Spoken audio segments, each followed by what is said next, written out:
It's a happy Friday here from my end in Norway. I'd like to say good evening to all of our viewers and let me say welcome to our panelists.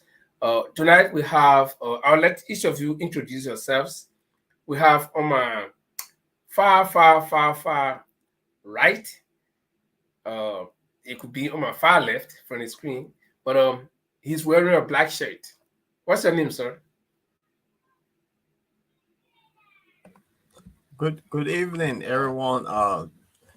It's good to be on the show this evening. It's Paul Boto, the great, who live in London, one of the panelists of this program, and it's good to be with you guys again once more. Good to see you all. And a gentleman is sandwiched by Paul and I. What's the name, Yeah, sir? good afternoon. Yeah, thank you very much, Linford. My name is Jamal Kamara. I'm coming to you from the lovely city of Manchester, in United Kingdom. And I always like to be on the show. Nice place to be, hot spot.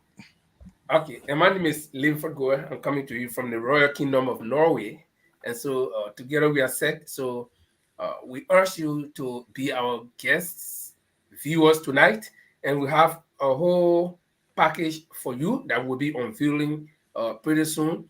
And we'll be taking you through the program line item by line item. And we'll be discussing just exactly what we know about all of what we have listed to take you through tonight. And so we like to say, be with us and share our video. If you just joining us for the first time, the name of the program is The Bottom Line, and we come to you every Friday and Tuesday, or every Tuesday and Friday, because Tuesday comes before Friday.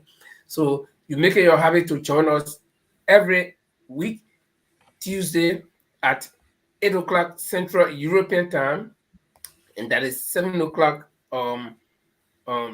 GMT or Liberian time. That's Greenwich Mean Time. In the US, somewhere on the East Coast, it's going to be like 1 o'clock. Some places 2 o'clock. So you can just mark the time and you can join us at whatever time convenient for you from your end.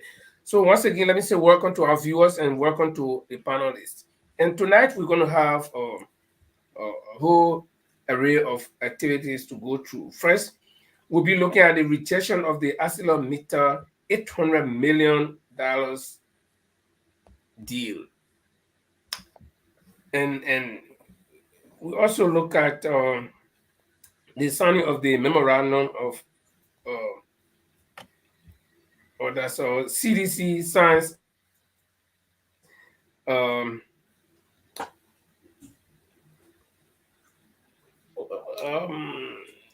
memorandum of understanding with opposition parties in Liberia. That is the CDC getting into I don't know whether they will call it collaboration or just bare memorandum of understanding that these parties. But I don't want to go there now. So the CDC is talking to parties in Liberia. That's it.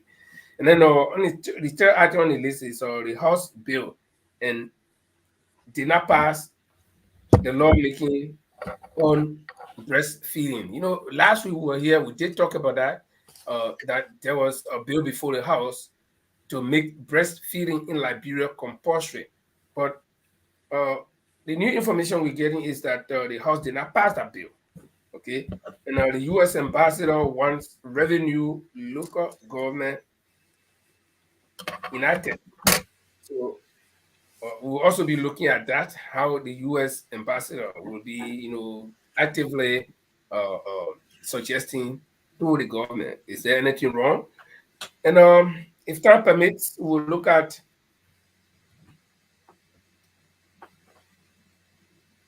an accident where 3 died and several others injured at a mining company in Cape Town County. And 70% of the employees of that company do not have any insurance coverage. So we're going to look at all of those topics tonight. And so, guys, I just want to throw it out to you. The first topic here we have here is that do you want us to go chronologically? I know, or can we just pick in between? How you want it to be? Well, you tell her how you want for us to do. We will go with you. Okay, because the thing here is that it's a panel discussion. I don't want to tie you guys to my will, but okay, if you will agree with me, let's start with this sad story. With the three dead and then the scores of people injured at a company. Our viewers, we urge you to share the video, please, and as we go into the topic, we want you to share, and the more we are on this program, the more ideas we'll be having, your comments, and all these things will help us. But let's look at companies that are operating in Liberia, Chima, and Paul, where we're hearing that three people are dead in a mining company in Cape Man County, and 70% of the worker or the workforce of that company, that 70% is not insured. They got no insurance coverage. And that brings me to the question as to whether the remaining 30%, so to speak, that are insured out of 100%, are they the top staff, or how do we look at them? Yeah, I would like to come first. Thank you. Thank you very much, Linford. You see, what is happening right now is like uh, it's so sad in our country that our legislators, our lawmakers, our activists, our government is not seeking the interest of the citizen. So speak specifically is about the company in Cape May County called Beer Mountain Mining Company. They call it BMMC. Uh, I think 2 or 3 days ago there was an accident where a container fell on top of a car, killing one person instantly and injuring two or three others. And a labor force rep was talking about that half of the 70% of the employees are not covered by insurance. I mean, this company has been in the news for a couple of some months back from the beginning of this year, not for the good purpose, but it's been in the news for some other things like stars stepping, the quiet how do you, the probably see the word called the mining development something rules. So it's like the health and safety of citizens in the country have to be a major concern for our lawmakers, our government, and those that are concerned. So it's sad indeed that these things, if you could imagine that the whole company is carrying like I think it's about 100 to 300. Since 2019, we know that about they have up to 300 staff working in that area in Cape Town. What they do in that area, they do gold and I think gold mining, other minerals mining. But then what happened in that area is the concern, the health and safety, which should be the key concern, the major pivotal case for every company, employees or mining company, is not taken into consideration. So what could be the cause? So this is sad. So this guy, if you hear about 70%, this source is from the a labor representative who said 70% of the staff of that company is not on a insurance coverage. So what happened? The problem rests on the shoulder of the poor family that can eat for food. So this is a sad story. Not only that, it's just mirror everywhere. The issue of if you go to Astrometer, why is it that people in Niba County are rejecting Astrometer because of conditions are not being put in place that will benefit them? So we are talking about, are they in the interest if a commercial company comes to the country, they always want the easy side. So if you as an employee or the government lawmakers or government officials could knife or work together with these people, where the citizens are looking for better rule conditions or employment opportunities, much Linford. My name is and those things are not working. So what happened? It's a disaster for us, Linford. That's what I see. It's very sad that 70% of employees of a company, a mining company, is not looking to health and safety of the company. It's very, very sad. Yeah, but Paul, maybe you let to come in. Well, thanks you guys for the topic, but I mean, Jamal, you said it right. The situation back home is have to be with the legislatures, and some of the concession agreement that is signed, it was something that most time they rush into, but not considering the citizen of those concession area. I mean, it's all over the country. It's not only that. In the same Cape Man, they got this place they call King George, where they have this thing, another gold mining company. Seem nothing like that. The people take goals in drones over there away. But if you get to enjoy, you wonder whether it's Liberia, whether these people that live there, they're Liberians. So the legislature have not done anything right for our people. And so how far are we going to go with this? Is it sort of Liberia that we're all dreaming about, that people just can't take the best out of Liberia and the people in the place that are supposed to benefit don't benefit? It's a huge question, and who's to answer the question? We elect people into the position to advocate for their people, but when they get there, they forget. This is the situation that everyone faces, apart from Cape Man, from Cape Man to Maryland. All the Okay, companies, Paul, let me get jump in there. You know, we tend to be blaming the legislatures only, or the lawmakers that we elect from the various counties and districts and whatever. But what about the government itself, where we have the executive, where we have the president appointing minister of labor, okay, where we have a whole ministry responsible for regulating workforce in Liberia, labor activities in Liberia, and they seem to be dormant when these things happen. They don't take any action against the companies. So well, should we yeah. the thing is, the whole government, I Mm. would say the whole government, but the guys that signed the agreement, that area Jamal just talked about, they have representative. People go into the house that represent the people. That's where they vote them in for something to good to come out of that place. And the guys get there, they don't do their job. So all boil down on the legislatures. People elect them to do the right thing. Already, government come with something, say, oh, want to sign the concession agreement. You in a house there, you representing your people. You know, if it's a bad deal, you wouldn't sign. And you advocate and lobby your friends not to sign. So the problem, all boiled down, it left with them. It's not, it's the entire government, but the key players here is the legislatures. I think, Okay, but that's my opinion. That's how I somebody see will it. argue, if I'm a representative, I will argue that the time we were signing these agreements or concession agreement with the company, with the particular company in question, not only this company we're talking about, but all of the bad companies in Liberia, nobody could read their mind that things are going to be this way. Probably what they have in the document are quite different, and then what they do on the grounds are quite different. So how could we work around that? Look, Paul, let me come in. Now. This is something. The deputy speaker of the house, if you follow the news in Liberia recently, the deputy speaker of the house was visiting his county. It's a grand crew. There was a road project that was given to a company that was not doing well. He immediately called for the stopping of that particular road project because it was not done properly. What we are saying here, if you follow the news also, this particular company we're speaking of, why they say that, like, let's go all together. ArcelorMittal is in the news because of the same situation. The citizens of Niba County are agitating because conditions are not good for them.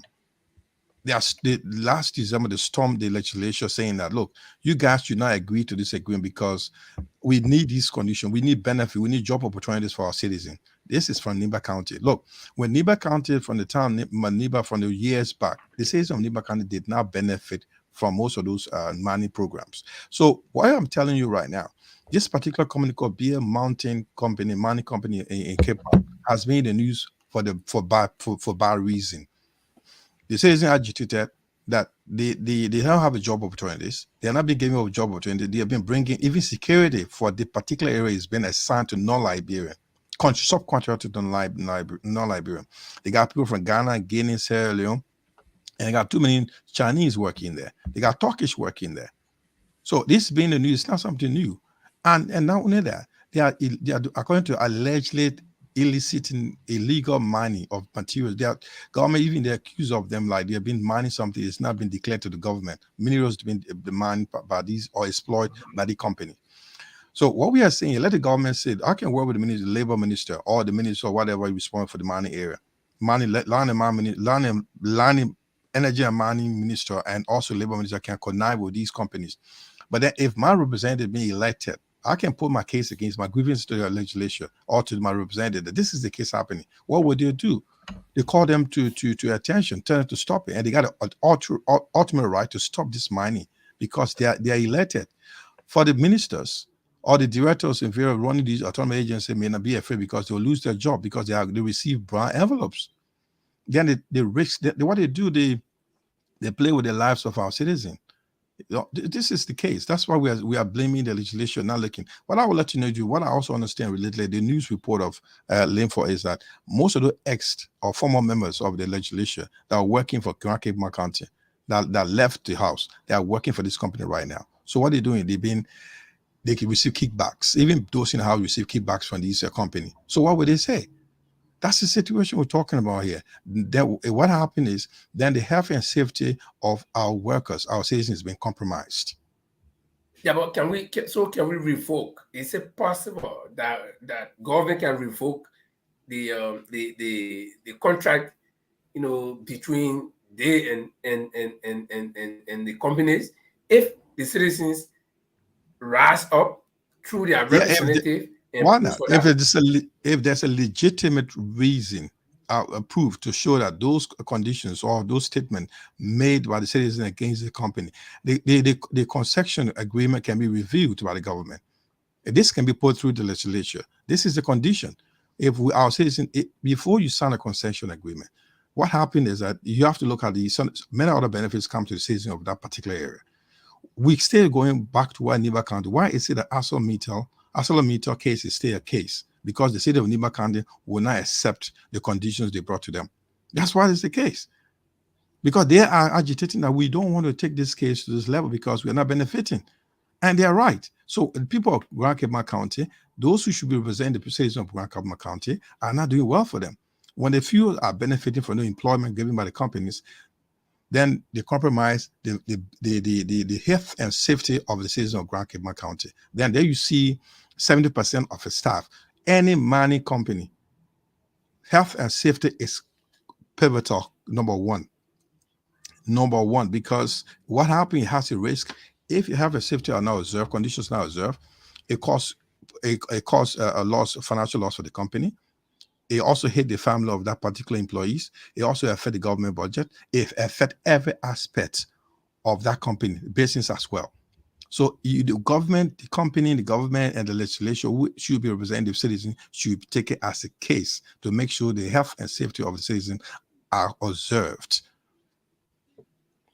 And what appalls me is that when these communists operate as they do, very dismally, and they don't care for their human resource, then at the end of the day, they come back and they want to renew their contract or even extend it.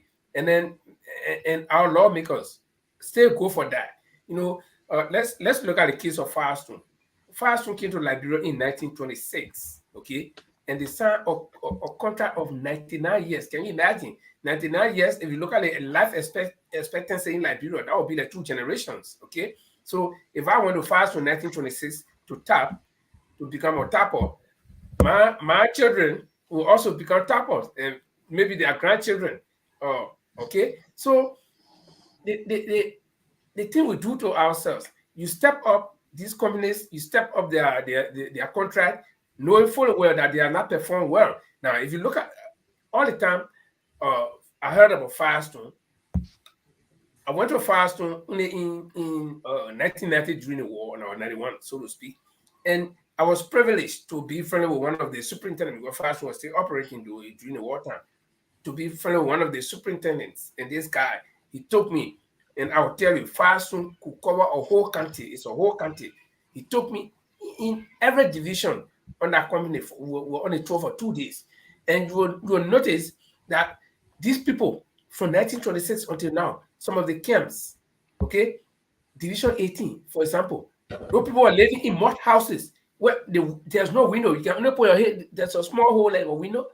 I don't know whether the workers build their own houses or what.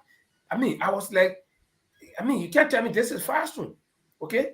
And so the government looks at all of these things and then they don't do anything. Then when the communists want to extend their contracts, we go for it. So let's tie in with the Arcelor Meta team. I don't know who wants to come in, but Yeah, do you I think think? it's Let me just almost this. It's almost let the me just same put it thing. this way. They Yeah, let me think just it's put it like. this way. Mhm. Okay, yeah, go ahead. No. I just want to add to what you're saying. Why the Uh, government? Because the citizens of Niba County agitated against the astronomical conditions, they are not getting any benefit, and the lawmakers review it and see, well, because they came up and they said something, that's why they see sense in it. So you know what? If you keep doing it, they're going to get more trouble. So let's put a hold on to it. That's the one they reject. All else, you know what they've been receiving. You know what happened? What happened behind the closed doors? Look, I'll tell you a little what I did. 2016, I was in Sierra Leone. I went to a company, a Liberian company carried me to Sierra Leone as a project manager for a mining company. I was there for like a year. We carried about 20 tippers from Liberia to do some haulage for a company. What happened there was the conditions. We sat with the town chief and the people. The first and foremost, they told us job employment for their people, drivers. We took our own drivers, like Liberian drivers, to Sierra Leone. The first told us we got a list of drivers from our town. We must employ them. That's condition number one. Not only that, food, health and safety, every day must be observed. And I was there and I observed this. We were there for a year. I was in a town called Moriba Town. I was there for a year. We went to a company. We did a holiday. We had a 1 year contract for a company for Liberia. So those things to respect our citizens. The town chief was every time in our office, make sure wherever you give, probably they will ask you for a little change here and there. But the paramount thing concern was let our people get jobs. The road network to the village must be conditioned. Educational service should be improved. The main company were doing that. Our job, because we took trucks to Sierra Leone, we were asked to provide job. At least 50% of the drivers should come from Sierra Leone. That's the condition number one. Are we doing yeah, that because we are receiving some money from some company? What we do compromise the benefit or the rights of our people. This is how we're doing it. This is the situation. That's what happened. The people in Neighbor County will reject and allow that. They reject the assault meter case and they are sounding very loud. So the legislature, the lawmakers should listen to them. You visited Neighbor County, see how Camp 4 next to Lamco, how does it look like? You look at one big garbage site. Have you seen that? If you leave, I say Camp 4, right? If you leave Lamco area, you come, the next town is like where the local staff were living. It's a big, you can't just come, if you go to see that place, how does it look like? No human being want to live in that area. This is how they treat our people because somebody's receiving some kickbacks. Why should yeah, so we should be and not we only have about politics, this is about people, Linford. yeah, and we have countless examples. Going back to the scene Lamco you're talking about. How long did Lamco operate in Liberia? That a piece of road from Ganta, or even no, let's just say from Sanikwele to Yekepa could not be paved because this guy they have whenever the top guys the white people, so to speak, wanted to go to Pikena, they didn't use the main road because my grandfather's land was situated on a track, on a train track, and so this is how I know all of these things. They had this thing called the rail bus, okay, and it went every morning and every evening. It would take the people from Pikena to Yekepa, they spend the night, and then go by the next day. It was shuttling every day. And so they were comfortable. They didn't have to drive from Yekepa through Ganta and Kodomorio. No. So they didn't care about that road. And then our people, our lawmakers at the time, our town chiefs, and those days, remember, Nimakanti had some powerful men. They had the Tours, they had I mean, I just can't remember all of them. Okay, they had powerful men. Okay, but nobody, I don't know whether they push, but because I mean I was not anybody big, okay, at that time. So and nothing happened. And Laco operated all that time in the left with no paved road. Now ArcelorMittal, and let me be frank here. Let me play the devil's advocate for ArcelorMittal. ArcelorMittal is not going to feel a pinch for what Lamco did in the past because the people are open now. You know what I mean? It's like if you've been living with this woman, you did treating her, and she leaves you and go. The new man she'll marry, she'll get a man. She'll raise a bar for the man because she'll be looking behind. What I mean, what she's gone through. Yeah. So Paul, I see it's like you very uneasy. You want to drop in something because I mean this is interesting. No, no, I'm not on East. Just listening to you guys talking. But the situation there is a HO problem, and for some reason, they refuse to change it, and that's how I see it. So I see like some people now coming out, talking about the situation in Nima County with ArcelorMittal. So if one or two legislature can come out and fight this, then what that can that happen in Cape Man? That's why I'm saying the legislature is the problem in the whole thing, because they sign the government bring this deal to them, the local aid, they get brown envelope, they sign bar concession deals, and then the people get away with it. So that's the situation. So with the Meta story, it sounds good that some people now are waking up to the reality. So that's how I see it, because the HO problem is still there. You mentioned Firestone. Firestone was there before some of our parents were born. The same problem is still there in Firestone. When Ellen King, she did one or two changes, but it was just for that short period of time. It's the same HO problem. And How so, would this and change? so, can we say that the people of Nima County are setting good precedents that all of the other countries in which companies are operating presently at the time we speak should keenly watch the steps that Nima County is taking so that they can follow suit? Because yeah, because Yes. I think that they it have seems to. like And they are representatives don't want to do anything. So let the people take the mantle. Let the people pull the bull by the horn. I'll tell you something. Yeah. Mm. I work for a group in Liberia. They call the Green Advocates. What it does, they go to the concession area to educate the people about their rights. Mm-hmm. Now, our lawmakers are one of the groups of people that are fighting back. So this is the situation I will face with. So when I use the word legislatures, I know they fight back.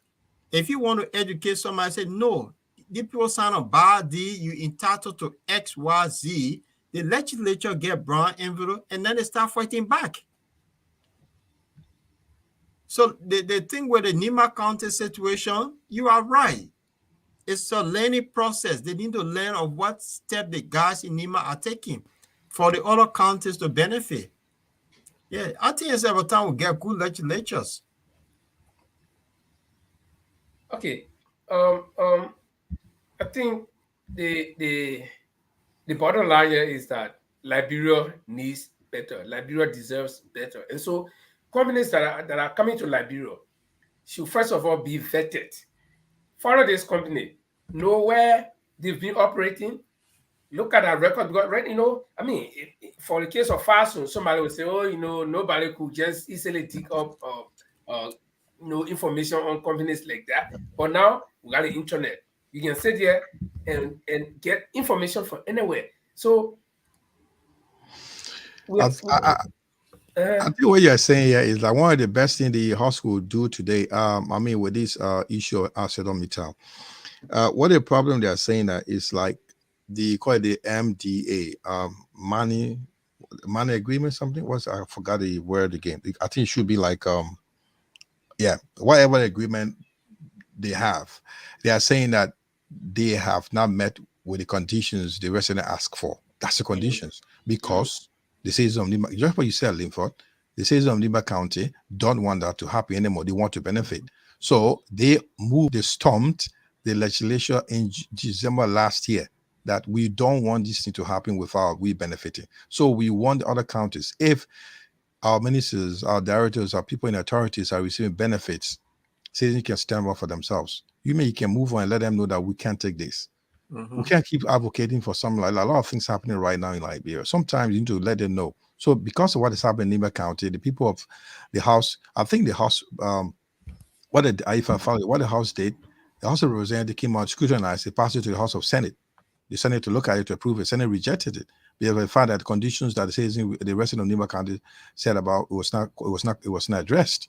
So that's why they refused. But as our concern, the news came out today. ArcelorMittal has no idea. They have not been officially informed. But this news is already in the news. like being refused. So they may take different way. I know eventually will be agreed upon. What happened, you know, our situation, they'll have to increase their brown packet, their brown envelope, you know, under the table. They have to increase. Those laugh moth in Nima County that make a lot of noise, guy will be cornered, give them some brown envelope. But you know what happening? They'll keep quiet. Yeah, And I keep saying that but they have yeah, I agree. I mean, that's another scenario where the loudmouths, the piapias, will receive something and then they will turn around and start to, go into their constituencies and say, "Oh, yeah, this, they'll say, you this know what, give me some money for that guy. I know these are the boys that are causing too much trouble. Give me something yeah, cheap. Chairman, I'll take care of them. You go out there, those boys, throw some party, kill some goat. And yeah, what happened? Above all, what we speaking of, the majority will not benefit. Only few put in their hand. You will see them driving car, being in new places. Houses have not completed. They will be completing those houses. So you will see that yeah." they'll But benefit. the citizens can still say, "No, we don't agree." I mean, disrupt activities. Don't you think so? No, it do. But you know what happened? You've seen it happening. Where you must have come from. The background is you got people who say the chairman of the community, Mm-hmm. the chairman of the club, the chairman of this area. So when the chairman speaks, nobody argue. So chief, we'll get something to you. Look, who is the noise maker, who is the recalcitrant, so to speak, who is the hard-head guy in the group? They'll call in the morning, man, if you do a government or put crime against you, you need to listen. And you got anything to do. So what they'll call you, how much you earn a whole year? You don't get $1,000 US dollar. You've never seen it in your life. You're in a community village. They gave you 500, and they say we'll get another 500. You get one new motorbike. Don't say anything. Just say that somebody rented you or gave you as a loan. You shut up because you know that you won't get a opportunity to have the animal. Then what you do, you go to threaten other people that are causing noise. So that's happening. That's the situation in Liberia. So we're saying these things that if Niba can keep doing these things, the citizens of Niba can keep doing it, other mining companies, too many illegal money has been going on. Even in our very waters, Chinese are coming to that country, they're fishing in that place illegally. Other things happening, but few guys that are there that are receiving those kickbacks will not complain. With the people And receiving the legislature because they are the y- lawmakers. Nobody going to sack them. But if you are a minister, if I'm in charge, if you keep not say I'm one of the top, I'm a minister of state for presidential affairs. I got very good good boy the president. If he calls no, I call one telephone call. I don't, leave that man, let a case rest, kill that case, let a case die. If you don't hear me next time, you're sacked. It don't have. That's what and we're calling about. and, and, and we keep blaming the lawmakers, but I will tell you, most of the government officials, especially in the executive, they are involved. I remember 2016, no 2014, I went Liberia for the first time, and I went to my village, and the next morning I saw somebody looking white, and because I know nobody that has to be there, so but the person just passed. So I said, well, I saw someone because in fact we used to have people like the Chateau, but none of them are in the town again. So I asked, I said, oh, we get special need for them. People wire, you know. I said, we get what kind of people? They say no. They say Chinese You people. I say, what you kind of mean the Chinese people? They say, albino? oh, Albino. yeah. They say they got 8 Chinese people living here in the unfinished house. They got to lay down on the floor. So I said, what do you mean? What they doing here? They say they came to prospect. But it was still looking funny for me because where the Chinese people come from, way in that town, then they lay down on the floor. Then I try to, Jemima, our problem is ourselves here. I try to ask the town people. In fact, the very first person, my father, may so rest in peace. He said, you can't hear that report, business, one can go. I said, but what the Chinese people doing here? And guess what the guys were doing? Every morning, because our time is like divided into 4 sessions, 4 quarters. Okay, so the people living in the quarter, they got no family land, the other people got own like that. So the guy would take one of the boys from the other quarter and they will go survey that whole land for completely 1 or 2. The guy was in the town for 4 months. So I said, no, I'll ask the people. So I went there and they couldn't speak English. One of them could say a few words in English. I said, what are you doing? They say, we sample. Then they have small jars with different sample, and they get actually ready on. They can reward. So I asked the people, I said, but you're sending the people, you know where they're collecting? They say, oh, in fact, who brought them? They say that the paramount chief brought them. And because the superintendent from Banga brought them to the paramount chief and say, let the people go. So I don't have been our time, he said they will go, and they even consult people. So you see, and the guys were there for I think 6 months after they left. The men and the pack on one early morning they left. They didn't tell nobody because they don't talk to the people anyway. When they come from any bush, they just go in the hall. So you see, Nobody know what kind of sample they got collected. They didn't inform the people and they carry it. I don't know whether the superintendent self knew what was that. So you see, we are our own problem. If it was Chame who came from one country to come to that town to go and do that thing, the people have behind you, they want to know why you're doing that thing. But because that's Chinese, man.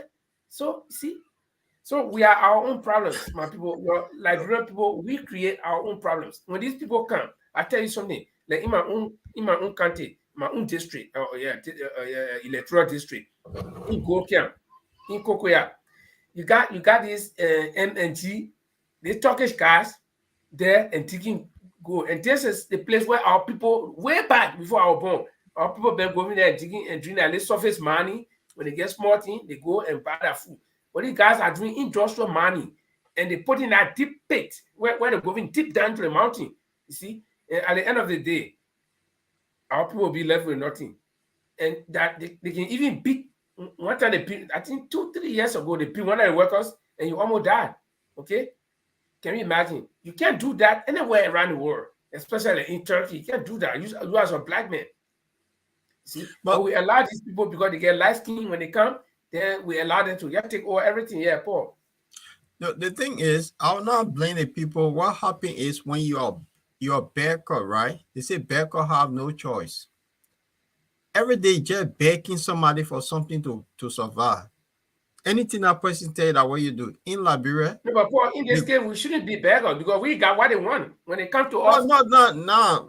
I come into that. You are playing the devil advocate and not just going the other way.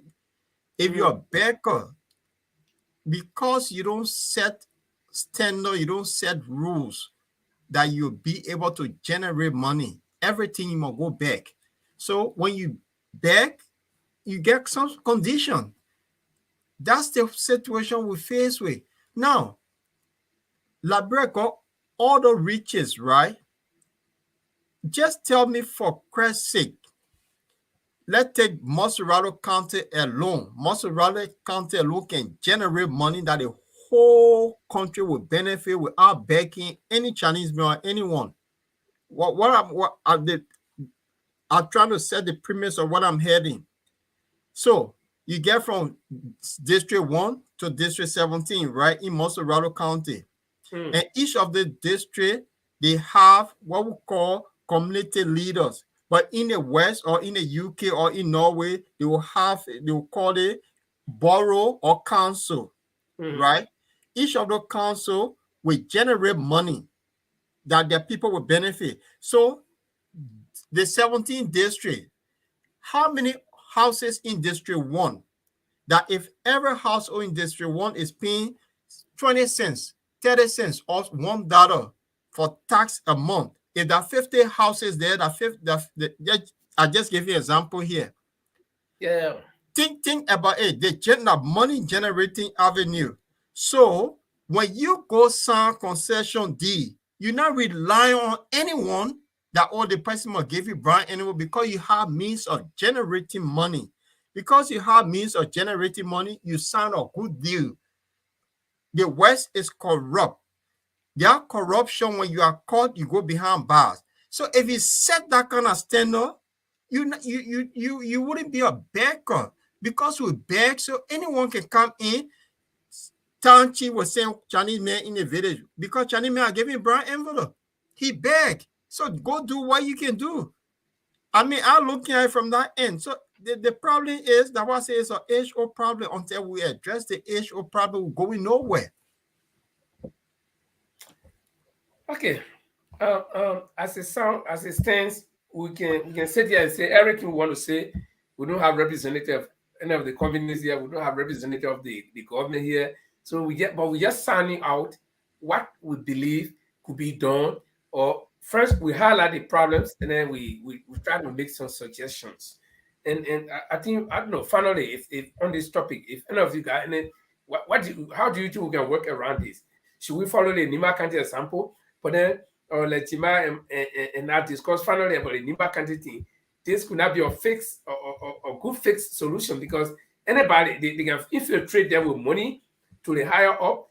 And let me tell you, the problem here is that with the people down there. The problem is our leaders, the people up there. So they are the one who set the standard. If they say, well, let our people go to that place, that hey, as long as we benefit, they can go to where they want to Yeah. go. See, so I don't see which amount of pressure could change anything, because once the leaders up there have decided that okay, we'll do it this way, that's what they'll do, and that's what they don't want to change. So we need, like Paul said, we need real change.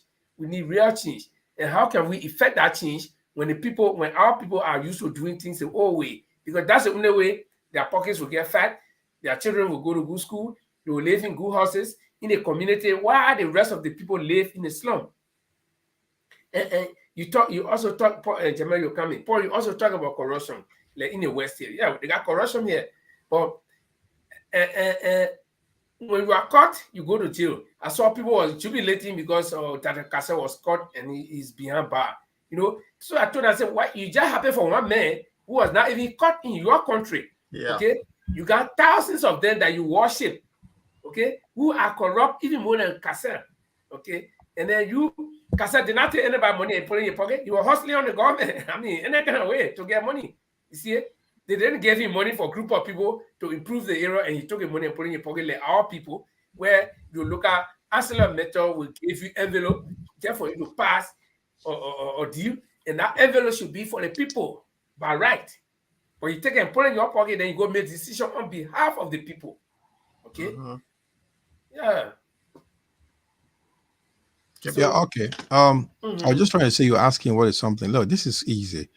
They call it Mineral Development Agreement. Yeah. One, the MDA. One, these mining companies come to the country. You count the concessions. Before I go continue, when Elim is, Madam Salif came to power, she reviewed most of the concessions, right? And some, you will say that 68 or 66 Buga concessions were passed. Whatever the case is, eventually there must be some vetting program, there must be some like a system set in place that these conditions that were addressed, the concern of the citizen, environmental issues, the educational service, the health service of the community, where the mining area is, if those things should be addressed, providing job opportunities for our people. Now, the only thing those can work is you need to, if you put in somebody who is in charge, you have the committee over committee. Not only one group of people are doing that. If only Linford is the one looking after only Linford, you have the 1 or 2, 3 persons. I mean, from up to at the level of we just need to, it might just start difficult. We just need to have our lawmakers, our people in authorities to be more honest, to seek the interest for our people. That's all we can do. That's the reason they were elected. You can't just have another security on security. They need to do the job. If they do the job, all these concerns raised by residents will not go away. These concessions will enjoy it. But why is it that ArcelorMittal agreement is not going on? The fear they say the residents of Nima counties have is what happening now in Grand Cape County, whereby 70% of the citizens, staff in that company are not being covered by insurance. So when those accidents happen, they are not covered. Then the burden goes on the family. That's the problem. So we need to re-echo that those in charge, that we impose the responsibility, get them the responsibility to look after us, our interests, to come forward and do what they're asked to do or they elected to do. That's simple as that. That's what I can say. That's the bottom line. Yeah. And interestingly, Chima, look at it this way, that most of the lawmakers or people who will accept this money and pass these bad concessions, some of their relatives even work in these companies. Can you imagine? And when accident is happening, the accident will not ask you who you related to, where you come from. It will happen.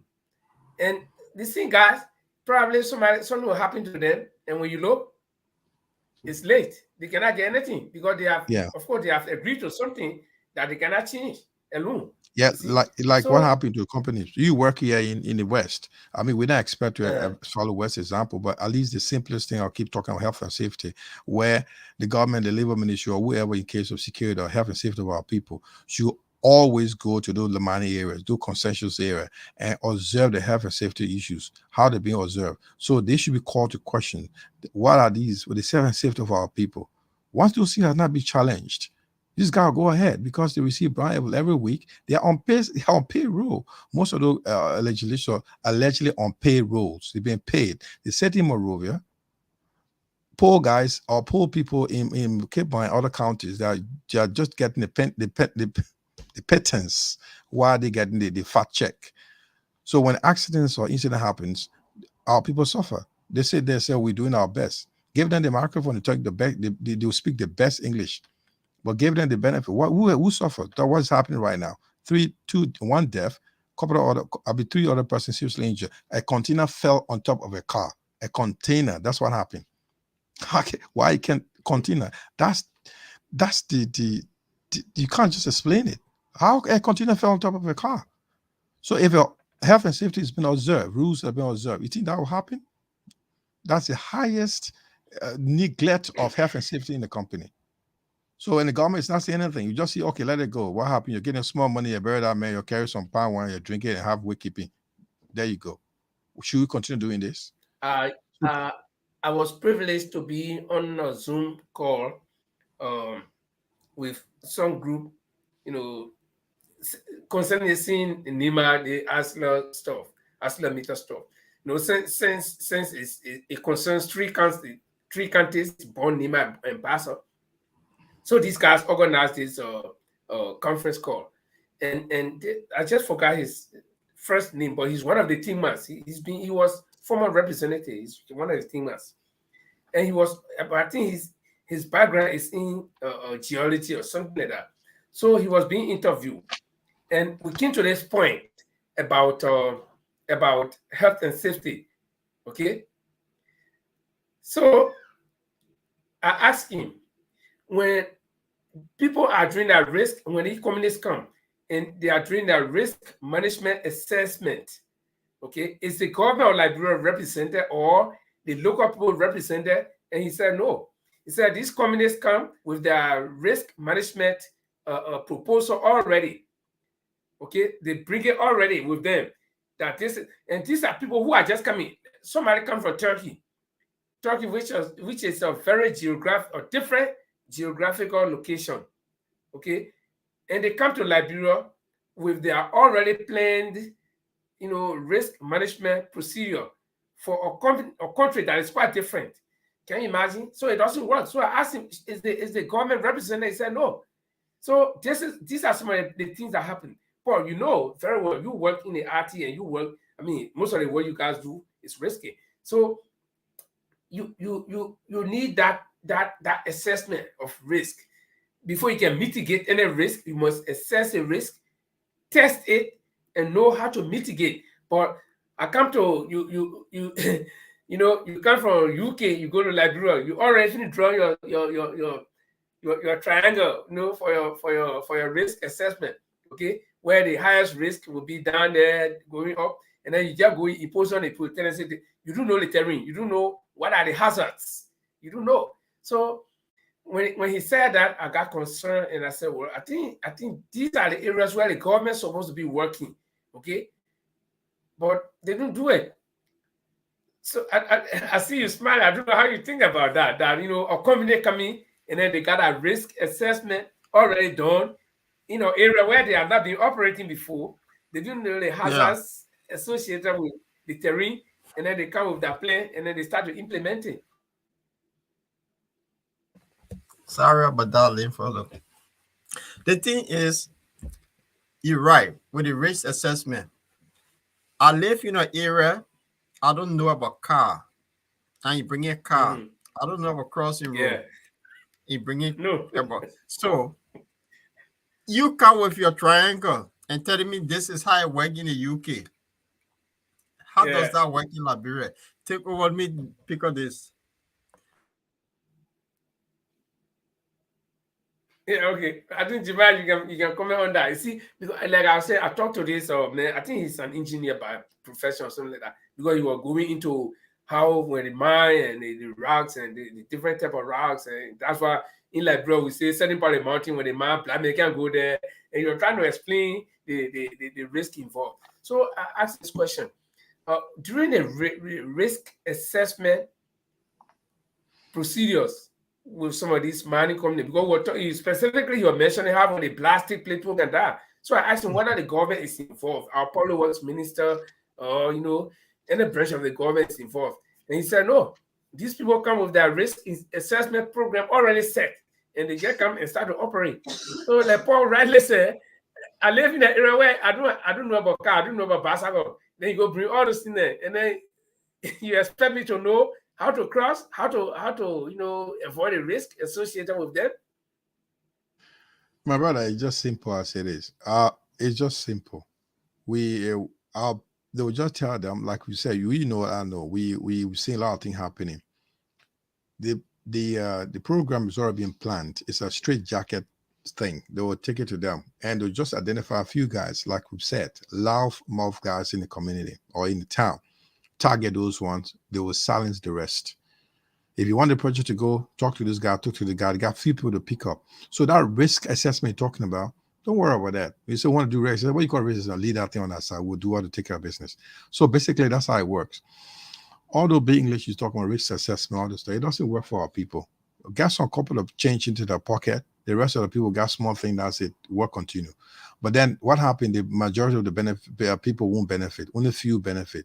And this is what we're talking about. We want good leadership. The bottom line, the good leadership in our country that will change things in our country. That our people will benefit. The Europe and America we are running to, they were like these countries like this before. But they changed. They say, no, we need to prepare for the generation to come. We can't live like this. This is why the other people, they were like us. But they changed their mind. They say, we keep doing this. It's not good for us. Let's change it. You've seen it happening here. Even oppositions, if you are in a party, if the leader of that party is not doing what, you go after them. But we will say, because it's my brother, it's my relative from the same county or speak the same language, you're going to go after. But what about the benefit of the majority of the citizens? So that's how we've been conditioned to follow the system like this. This is it. That's how it is. It's hard to explain. It's just sad. It's just bad news for us. Sad news. Okay, I think we'll table that the discussion on the companies, because we can, like I said, we can, the best we can do, this much we can do to educate our people, to explain, to highlight some of the problems, but we cannot change anything as long as our lawmakers, our government officials, our top people who are supposed to be doing these things are not doing it. Things will continue to be like that, and even worse. So let's move on to the electoral process. Elections are coming. Every day, today is April 1. Okay. And by the way, happy April to all of you guys. No more April Fool these days, so yes, a happy April. So yeah, but we see things are happening. We just heard in the news that the Great Congress for Democratic Change (CDC), okay, now they went to a collaboration and they were saying CDC. Now they are now moving, they are now scouting, they are now going out there, they are now fishing other political parties to join it, to the point where they have signed a memorandum of understanding with a group of parties. Well, frankly speaking, I don't know how many parties they have actually met or I'll give work you a with. list of those. I'll give the list of those that are. You want me to give you the names of those? There were 6 parties, right? Very good, Yeah. very good. That would be better. I'll I give must you the names. apologize that I didn't do my research No, concerning you that, don't because actually apologize. it That's why wasn't we are clicking here. to me that CDC at this time we start to look for people to work with them. Actually, we just remain as mighty as they were. But Chima, if you care to dive into the of parties that they are working with now, there from there we can pick the conversation I would up. give the names of the party we'll discuss it, and I think I will tell you my side why these guys will sign with CDC. I'll call you the names: Liberian National Union, they call it LUN, LNU, then they are UPP, the former Bacchus, the late Bacchus Mafia Party, UPP, Change Democratic the Action, United People's UDA. Party. Yeah, United People's Party, UPP. And we have Redemption Democratic Party, RDP, Liberian Transformation Party, LTP, Union Liberian Democrats, ULD, One, two, three, four, five, six. For now, those are the six parties we've signed MOU with. You know, this That's is quite that's a interesting. that's a Look, huge number. yeah, and they sign it, and I'll tell you why. And I think on this platform, I said once, like, we'll continue to see this thing happening for the fact that we need to have a system in place. People seem not to listen to me. I said that we need to put in the House, we used to pass a bill that if you are an opposition party, come to certain standard, should be funded by the government. Should receive some kind, at least a 50% funding from the government. There should be a fund for opposition to be legitimate opposition. These guys are a bunch of parties are coming up. They're hanging on CDC. They know very well. Look, you know what? Even if CDC win tomorrow, we're going to get a little bit of a power. So they don't have any money. So they depend on CDC. If we had a government, if we had a budget set up out there for the party and the opposition party to at least they turn it to 50% of the operational budget come from be paid by the taxpayers, they will be committed, accountable to the taxpayers. Then the party is not being hanged into one person. It's not being surrounded with one person. Then it becomes an institution. But what we intend to do tomorrow, Paul said it before 2023 election, we have up to 22, some years back, got 22 political parties vying for the positions. Wow, these parties. Anybody can come and just, okay, the National Election Commission will say, bring the number of people signing. When you be signatory, you are qualified as a party. You go and borrow money for here and there, you are a political party.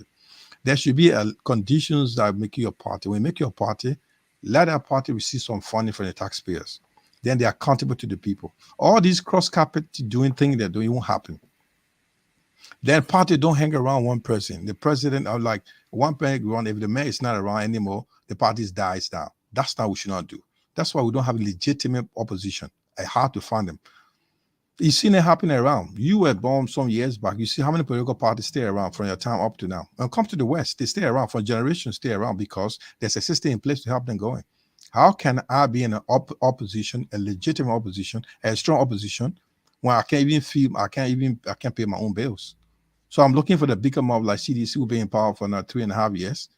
They'll give you money or what do you want. In fact, at some point, I know I don't want to call it a part. There was a part I remember some years back, a couple of months back in Liberia. National Election Commission called them. Okay, if you don't come and renew your party, we're gonna call you default. You're gonna default. We're gonna close you down. Kind of went to CDC. CDC have to pay the 10,000 for them. So what do you expect? They will pay allegiance to CDC because they pay their bills. So where all these parties are doing about we want to get our hand in a greasy bowl. This is all about it. That's how our opposition happening in our country. So it's just hard to find opposition. So all what is happening right now is about job seekers and don't want to script something for only whatever comes in Liberia. That's why they're aligning with CDC. We all know what CDC is doing, the government is doing so far. Who cares? That's what we're talking about. Real leaders, they want to get money, a brown envelope. The majority suffer, they don't care. Just a few benefit. Political parties. People are getting aware of the political parties. They are thinking like, what's wrong? Yeah, look at what's happening. 6 political parties signing with the ruling party, knowing the condition of the up to now. Up to now, George, where government is flunking, making a couple of mistakes. People are not being paid. A lot of things happening. You see, there's nothing happening. So we'll give you support. Where's the opposition? What other party will say? That's my take on this so far, Linford. Wow.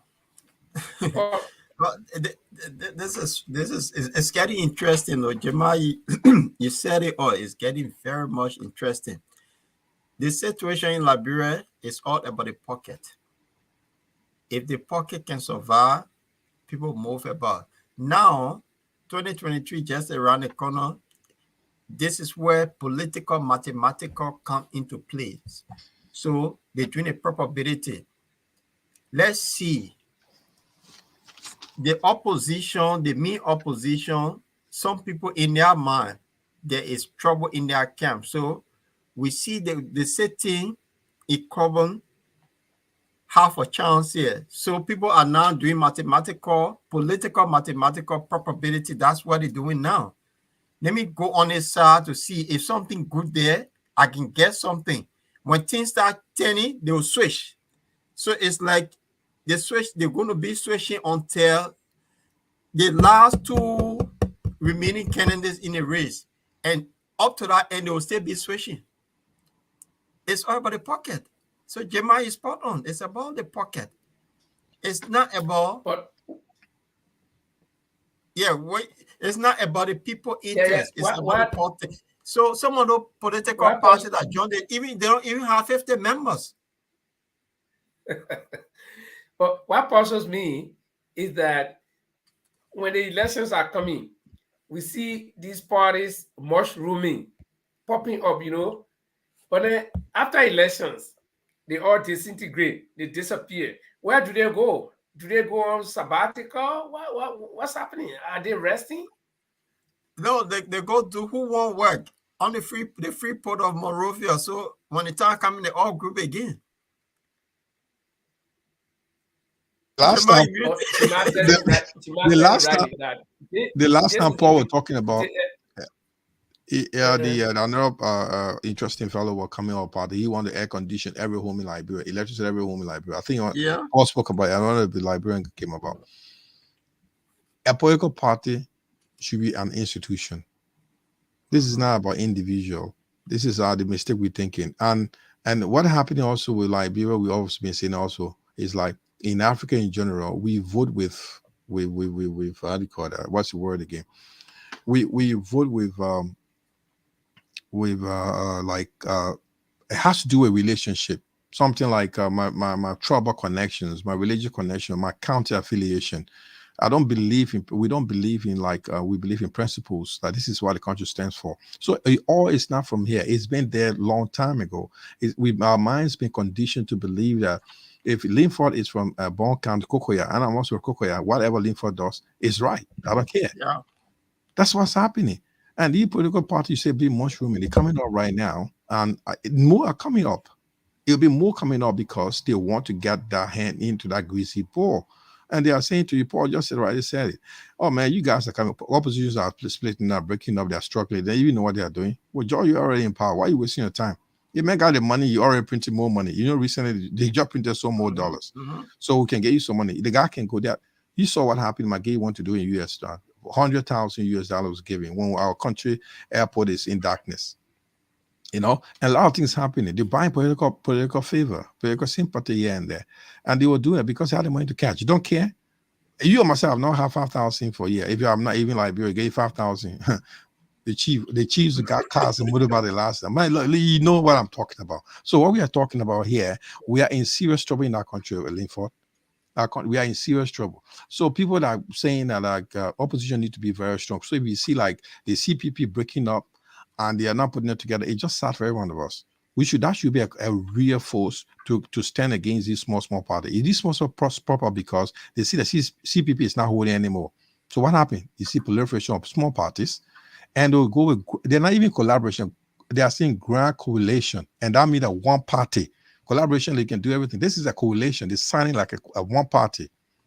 So, if one member of that party receive a job, if I make you a deputy director for the airport and you study something like you did shipping, something with shipment, you okay. You will talk, you can go build a house in Cocoa area. That's your fast street, but you want to be a builder, you shut up. Whoever suffers, it's not your problem. You visit to Norway, anything you want to visit. That's how this is. That's the situation in our country.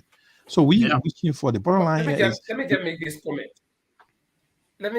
comment. And it's going directly to voters.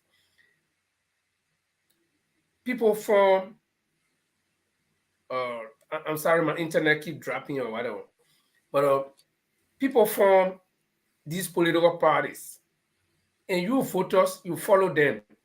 You are just members, people that they convince, people that they make to believe, they make you believe that, okay, yeah, we'll cater to you. And you following them. When they're going to make decisions, they don't even inform you. Okay, they don't call you. They go and join parties, they join collaborations, they join grand coalitions, and then you follow them. And when you follow them, ask yourself, what do you get by, you voters? What do you get back? What do you get back? Now, originally, if I should pledge allegiance to any party in Liberia, it should be the MPP. Okay, because that's a party, that I was kind of affiliated with, not directly as a party, but with the leadership. Okay, so if I should have sympathy for any political party, it should be the MPP. Now, but see what the NPP did. I got most of my friends, former workmates, childhood friends, just friends in the NPP. When they joined the CDC, what happened? Some of them they're complaining. You see, you do that. Your leaders go and join, but the decision is left with you. No, when you get a voting card in your hand, your political leader does not determine who you vote for. You know what's happening for you. You know what you want. Okay, so just the name that our party has joined the CDC, so you go vote. No, you got to make your own decision. You got to make sure that when you go vote, you vote for where your interest is. Let's say welcome to Anthony Gay. I don't know if Anthony, do you hear me? I can hear you loud and clear. Can you hear me? Yeah, loud and clear. So Good. yeah, and we can see that your background is very good. The wind is blowing and The stuff like wind. that. But welcome. But We in the go car, halfway into the program. I purposely came here to show the Liberian people the what's the name? The solar farm, a big solar farm right here. I came right next to it, but later on I'll show that solar farm so that George we can have the same solar farm at the airport, so we don't have a dark airport. Yeah. So you met us and we were talking about this memorandum of understanding that we hear the CDC is having with some 6 political parties for now. Probably the number might swell. We don't know yet. My concern is that these parties, how viable are they? What is their membership strength? That is not important though. But the thing is, why do these parties come out only during elections and then after elections they all disintegrate and then they wait for the next 6 years? Well, I think politically it's good for our nation. Last election we had 22 political parties for a small country, 5 million people. So if they consolidating and coming together and forming smaller groups, it will cut down the number of political parties participating in an election, and it will show us real strength to see who actually have what it takes to lead a country. As per the number of parties that came together to pronounce that support for CDC and supporting President Weah, what is that political weight? It's non-factor. Why? Because based on last election, 2017 election, those 5 parties, I believe, that number did not reach 40,000. If you put all the votes together, it did not reach 40,000. So it is insignificant, politically speaking, if that will move the needle to secure a re-election for President Weah. But it's also good for our nation that we are cutting down the proliferation of political parties in the country, that everybody who wakes up want to be president and forming a political party. I think for me, if it's left with me, I know it's not my opinion that matters, but at least to become a president, you should have at least $500,000 in your account, right? To be to run for office. If you want to be a senator, at least have at least 25,000 United States dollars, something like that. But right now, to just be a senator, 5,000 US dollars, that's what it's asking for, right? So anybody can want to run to be a senator. So those group of people that most of these political parties don't have a headquarters. They don't have a structure where they consider a headquarters, but they call themselves political parties. Because our country has promoted politics in a way that is the only hope for the nation. So no one talk about vocational training center. No one talk about, building a career center, innovative ideas, bringing up about young people sitting down and learning how to code, learning how to, do, other different work. None of that. They only preach politics. But a lot of good. Liberia is rich.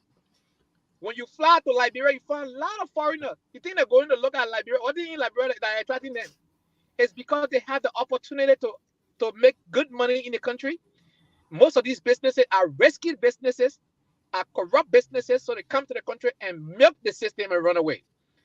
Any good, sensible business person under the current security circumstances that we are faced with, the security challenges we face with, they will not want to invest into Liberia because they think that the investment will not be secure and they will not have the opportunity to reap the benefit thereof.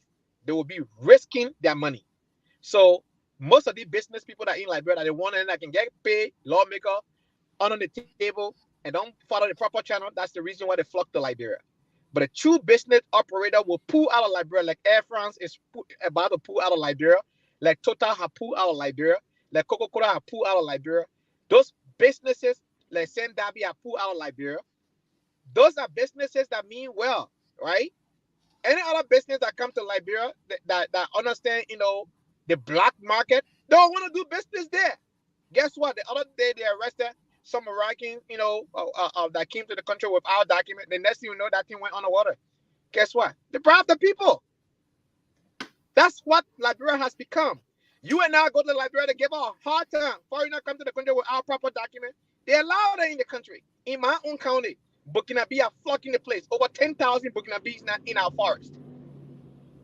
Over 10,000. This is a national security issue. But guess what? We dug behind it. We found out they were brought in by lawmakers. They were brought in by people in government. Can you imagine that?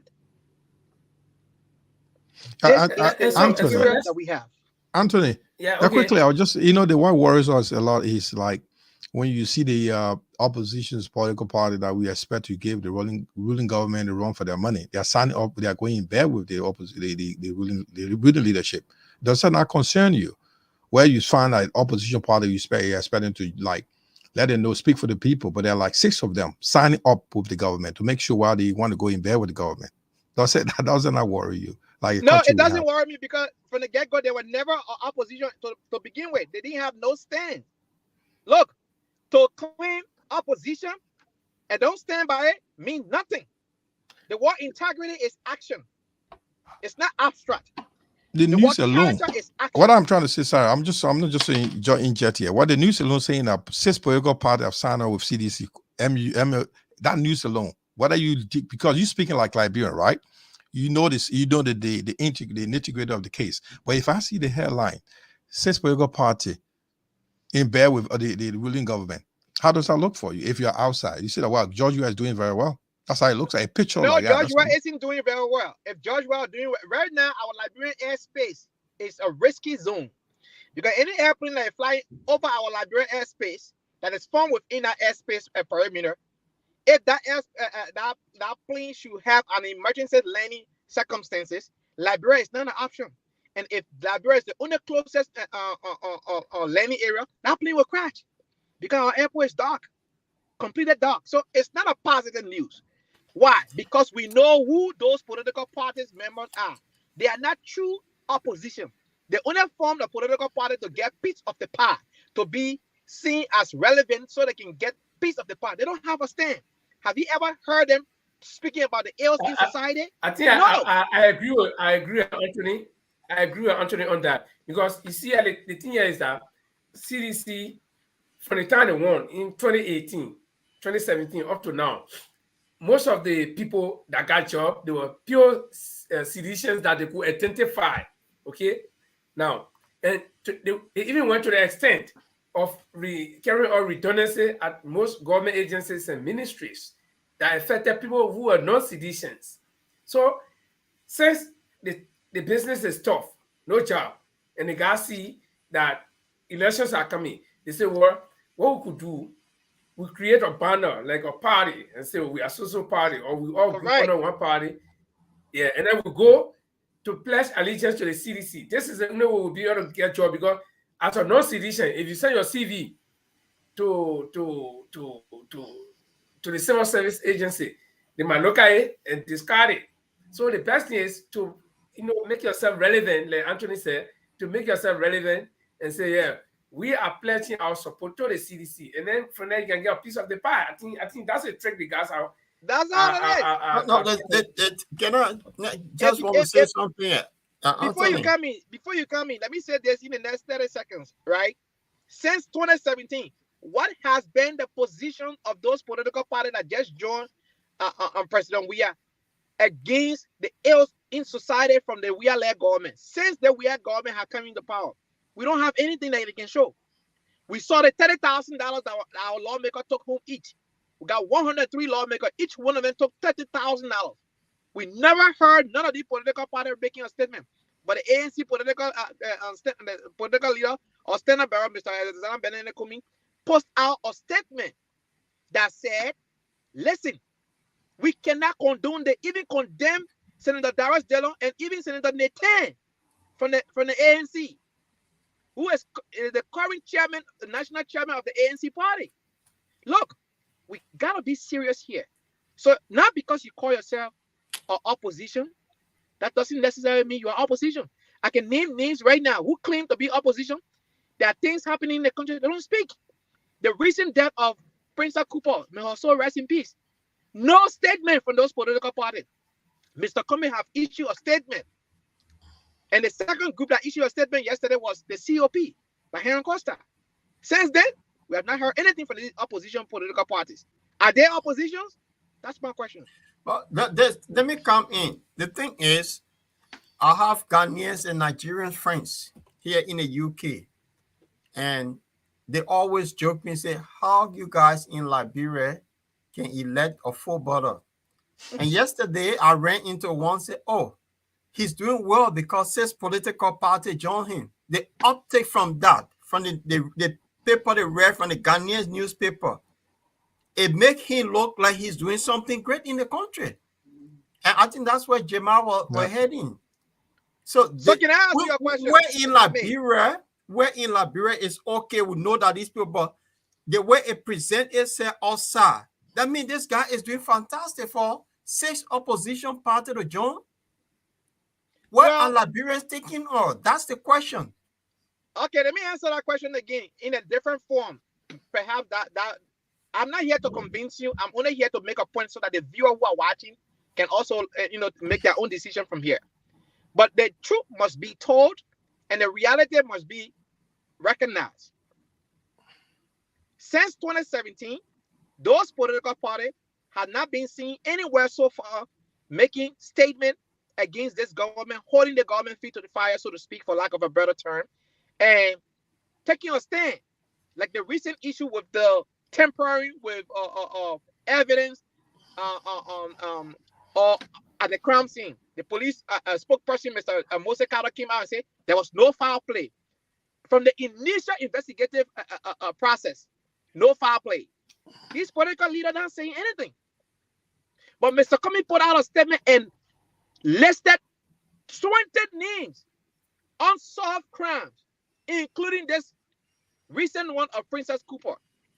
We saw the 3 missing boys. We saw the 4 auditors from LRA. We saw the guy from Martin Edens, from CBL, the Central Bank of Liberia. I mean, the list goes on. Where were they? Have they spoken? Or because they need opposition? Anybody can use opposition. So, as I said earlier, they are grave seekers. They are trying to get something for themselves. They don't care about the Liberian people. The true opposition in the country, we know them.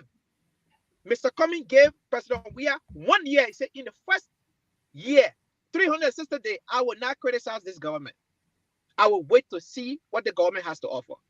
After that, Mr. Comey's offer of 15 pointers economics, short-term and long-term plan. Then Sam Manor, who was then the press secretary of President Weah, went on the executive mansion website and said, we are not here to sell Coca-Cola bottles. So Mr. Comey responded to say, we are not on the football field pushing football. What does that mean? You don't understand how it takes to run a country. Mr. Cummings is helping. Mr. Cummings retire. Coca-Cola want Mr. Cummings back. Mr. Cummings can get any CEO position right now. Doesn't want it. He has retired. But guess what? He is the person who will set Liberia on the path to recovery. Why? He brings in the technological mindset. You cannot function in this 21st century without technology. No politician, even including the president we have today, platform has anything to do with technology. The University of Liberia have no computer science courses whatsoever. That is a shame for us. We can have a call center right now in Monrovia.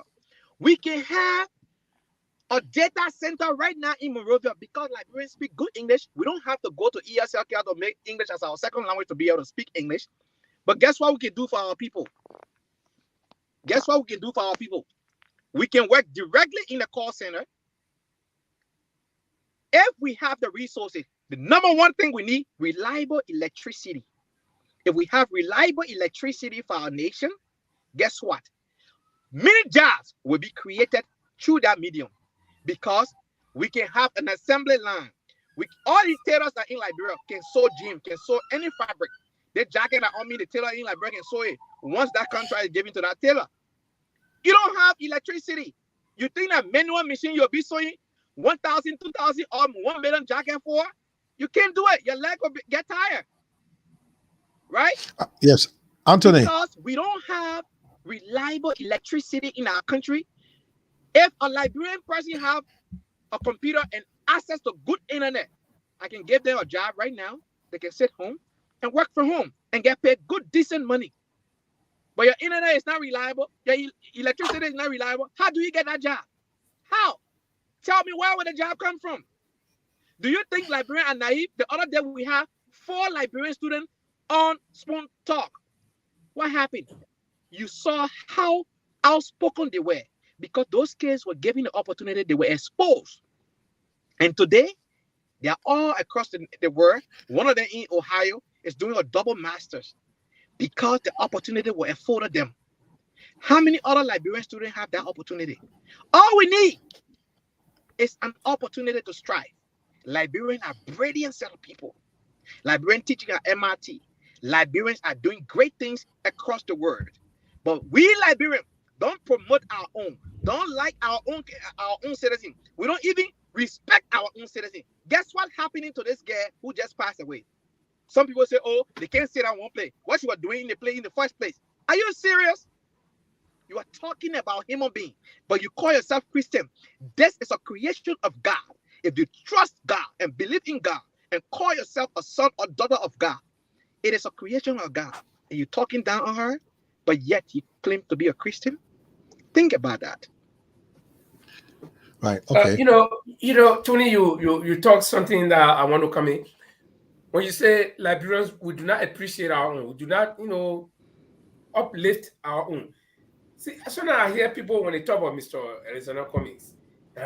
Man, he went to Kogla. Why? Kogla was there, and before he went there, he didn't build. And I don't understand. So if Cummings did not build Kogla from scratch to where he made it, but he took it from where he made it to another level. So if he was not competent, what would have happened was that during the time he worked there, he would have broken it down, the system down. That means you are not competent. Okay? But so if I build my house and you kind of live in my house, probably the house was not painted.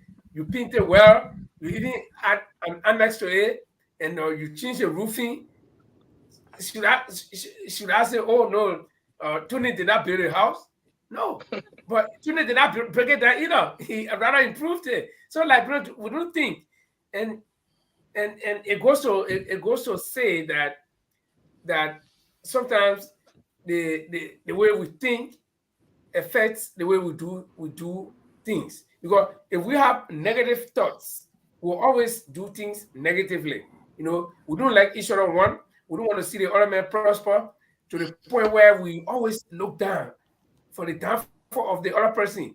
And then it's all about making ourselves to be number one. The other person is number 2 or even number 3 to us. That we should not be equal. And we have to move forward to the next point of discussion here. Yeah, you can move something, Leifa. Yeah, move on, Paul, move on. This topic is interesting, though.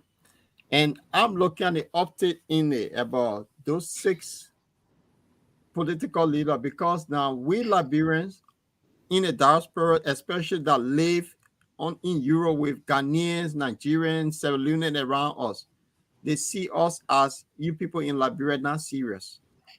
That's the first thing they tell you, you guys not serious. And now they're telling us, oh, your God is doing well. I mean, opposition joining this guy. They read it in the Ghanaian newspaper. That speaks volume of we Liberians.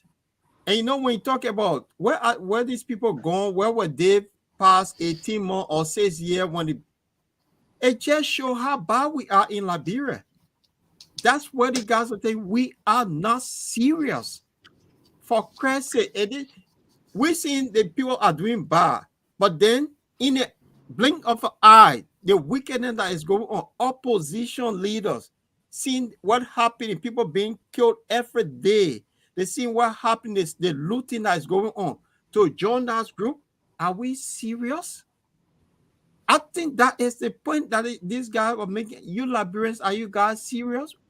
Are we really serious? You say your opposition. You bury that name opposition. And then with all the wickedness that is happening, you still go and join this group. Are we serious? So we'll become a laughing stock in this place. I just want to throw that in. Besides the killing, besides the mysterious deaths and all this, the looting. The looting. No, but some of them will even celebrate the looting because they will say, oh yeah, the man, at least he looted the money, he paid a horse here. Okay, so they celebrate it indirectly. But let's look at the hunger. Like Mr. Cummings once said, that hunger does not know partisan. So those that are going to join, some of them have not eaten 2-3 days. They're going to loot too. You see? Yeah, when they get back home, no, but so are we serious? Yeah, but automatically, not all members of the party will be working in the government. Though some of them will just vote. At the end of the day, they finish with them, they go sit down. Then they come back to square one. You know what I mean? They'll come back to square one. It's all about the people interest. So if I form a party and I say, okay, guys, let's go. You are members of my party. Let's go. We're going to join the CDC. And of course, if I even got 10 people, all the 10 members will not get a job in the CDC. Probably they'll look at me. Okay. And when I get my job, the rest of you are still my party members, right? But what you eat, how you go to hospital, how your children go to school, well, you got to determine that. So the voters, that for me, every time I say this thing, I come back to the voters. The voters, you are heavy like elephants. You do know your own weight. I've always said this. The elephant is very heavy, but the elephant can bear his weight, so he doesn't know how heavy he is. Your vote, that one vote, that little paper you got is very powerful. It can make even Joshua crawl on his feet and he needs it. You can make Alexander crawl on his chest just for you to get that one vote to win. You can make Boaka to lay down on his back and drag all under you just to get that one vote. So that vote is very important. Do not let people play on you. Because, no, Charles Taylor said something one time I still remember. He said, opportunity is like an old man with one string of hair, bald-headed man with one string of hair. And every morning when he wake up, every time he wakes up, he will grease that one string of hair well. Then he come visit you. When he come visit you, you got to grab him and wrap that string of hair around your finger. But if you just play with it and you go, the next thing you have to say is, I had the opportunity before, I let you go. So an opportunity to visit everybody once. So your opportunity to cast your vote in your own interest to develop your life is in your hand. If you let it go, my friend, you will always have the story to say, I had the opportunity. It may not come back to you. So in these elections that we are going to, do not let the big names. If CDC wins, what do you get? Ask yourself. The people who voted for CDC, the citizens that voted, what you see them doing? You see them themselves drawing back. They even complaining. So you just coming in, you think, what will you get? So look for the candidate. Mr. Cummings is telling you, look, listen, this is not about party. It's about Liberia. This is not about party. It's about the hospitals that you will get sick and go to. It's about the schools that your children need to go to.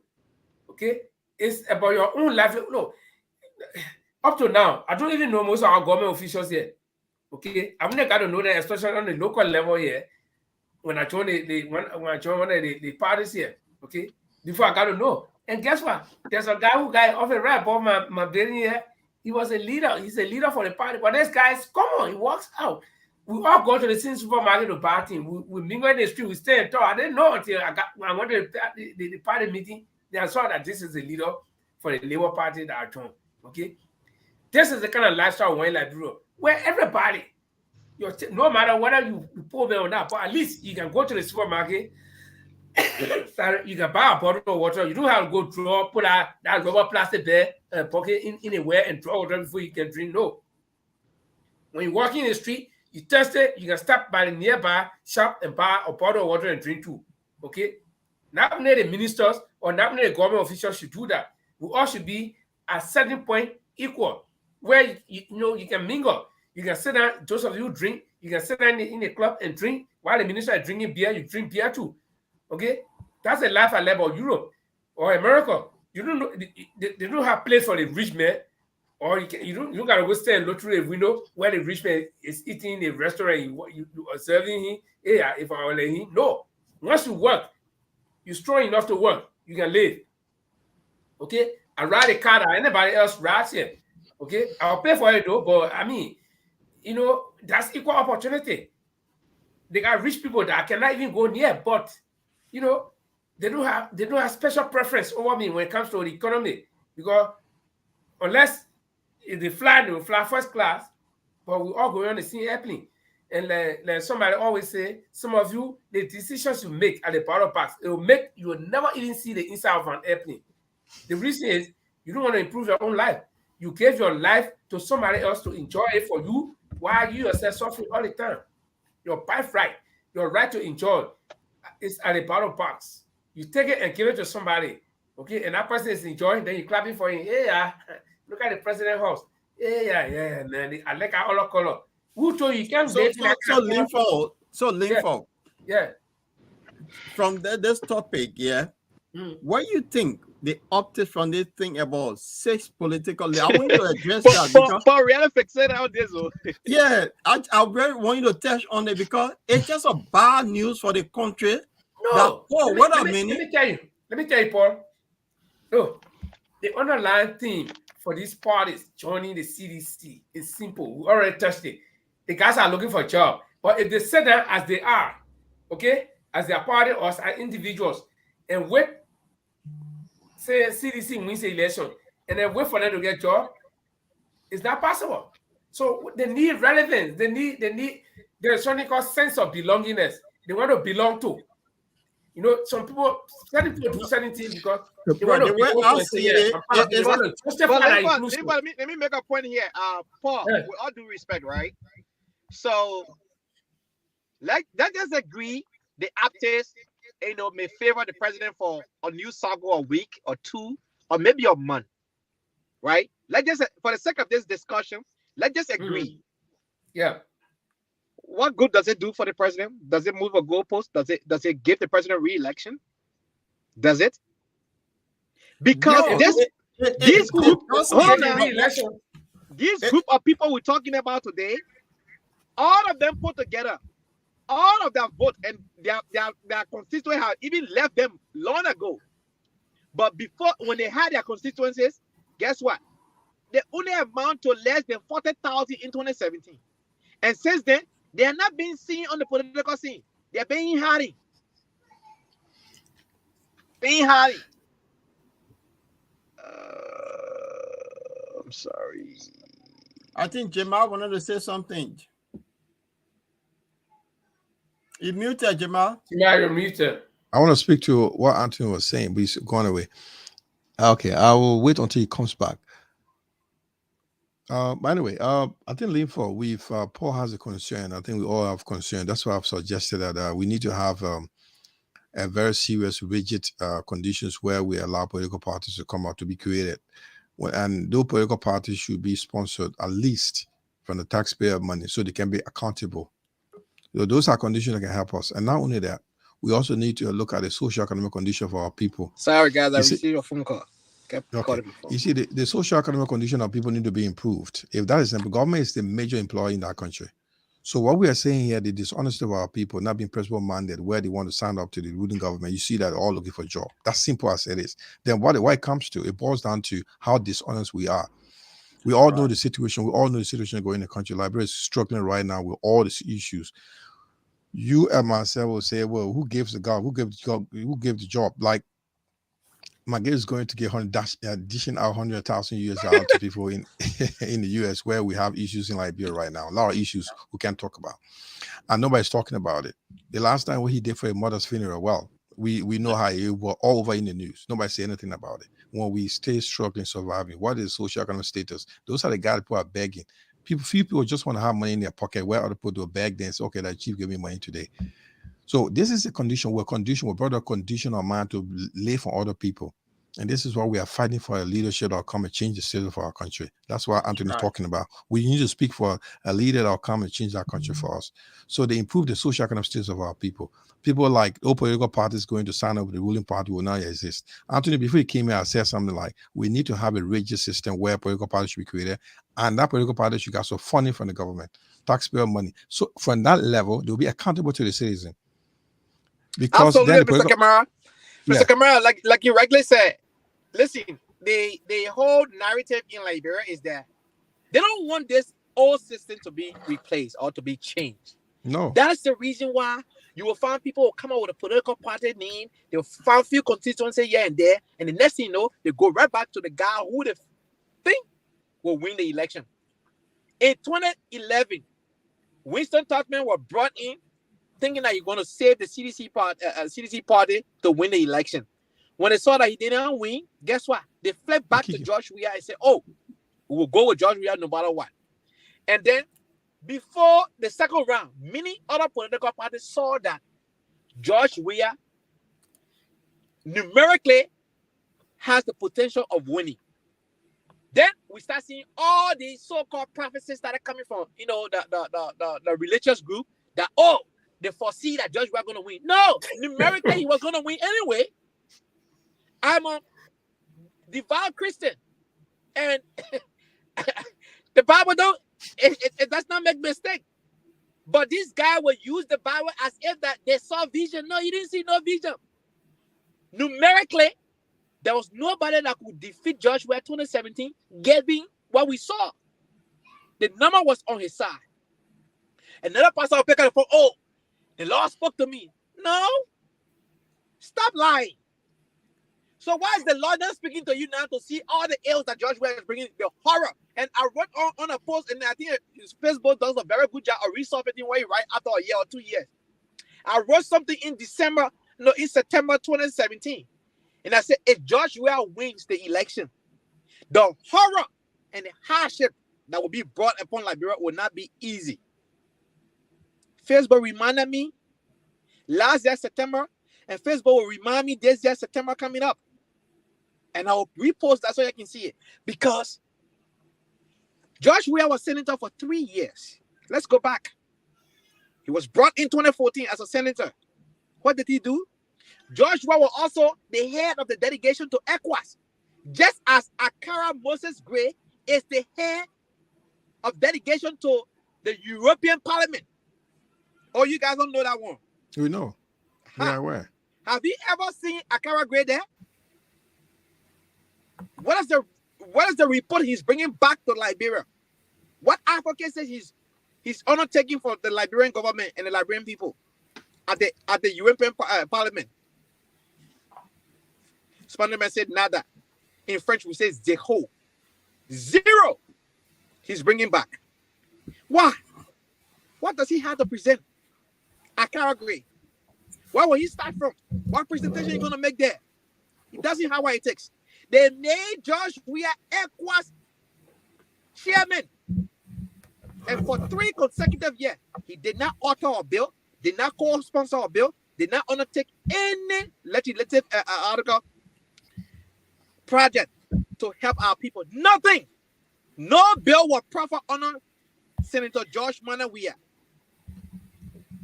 But yet, the Liberian people, he boycotted the presidential debate.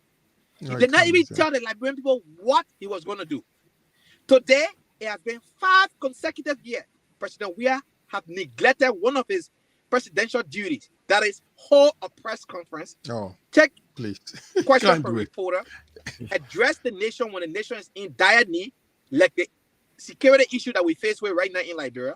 President Weah refused to do so. I challenge President Weah. That is when the Liberian people will say, "Oh, Do you think he refused, or he's just not able to? President Weah understands is his biggest foe or his biggest weakness. If he ever does it, the Liberian people will be disappointed in him. I challenge President Weah. Let him pick any government sector he want to discuss. What is the economy? What is his agriculture? What any sector? He has an MPA. He has a master's degree in public administration. Let's see what he understands. What policy he understands. Let's see what he. Let me play the devil advocate here. Play. Let's see how far that goes. Okay, I come back to the old school. You remember the 19? You may not remember the 1980s because you're young man. When Samuel Doe came to power, he had a lot of press conferences. I'll tell you this: when they asked him question on the economy, he said no comment. But he was able to talk about something else. So I think we must challenge him to have a press conference when he doesn't know, say no comment, speak to the attendant Maggie, but let's talk on other issues. Every time this president for me, I love history. To those credit, the first 3 years though were messy. But after those 3 years, you will agree with me that President Doe have educated himself, prepared himself behind closed door, and he started giving speeches like as if he was giving speeches since he was born. Don't hang out with big guys, man. Don't hang out with big on record, Doe is one of the smartest Liberian president ever. Thank you. I mean, don't hang out with big guys. What Doe was able to do in 3 years, Doe addressed the U.S. Congress. Prime Minister presented a message at the joint session of the U.S. Congress here in America during the Ronald Reagan time.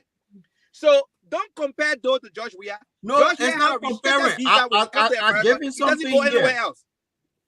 So I'm playing the devil advocate. This guy can come on. So he's not afraid to talk, but he's afraid of the camera. That's what I always say. No. George Weah is not afraid of the camera. Every week, George Weah is taking new picture and posting it. No, he's not afraid of the camera. George Weah can go to the church and use the church pulpit to throw jabs at people. But you can't. When you have 6 journalists sitting with a camera and asking questions, that is afraid of camera. No. But you don't believe the devil advocate good. The devil advocate good because at least play the devil advocate in the right way, in a way to say, okay, he may not speak eloquently, fine, granted. George Weah has a unique way in which he speaks, and the Liberian people like it. At the church. Why can't he speak that way? Why can't he use what he has to his discretion? So let me give you a brother. Let me tell you one thing. Let me tell you my observation. The brother, he lies too much, so he's afraid to go before the press because they will take him on his lie. When the guy first became president, one of his first visits was in Nigeria. He came by and said, "Bring 6,000 technical, 6,000 Nigerian teachers." Okay, up to now, teachers train us. Up to now, we have not seen it. Then he talked about the Bali Island. Up to now, they are not broken ground for Bali Island. Then he talked about the overhead. Up to now, we are not seeing that. Then they also talked. Then they brought this on Coastal Highway. Yeah, Coastal Highway. And see, the Coastal Highway should have benefited those of you, the two of you, you Paul and Anthony from the southeast.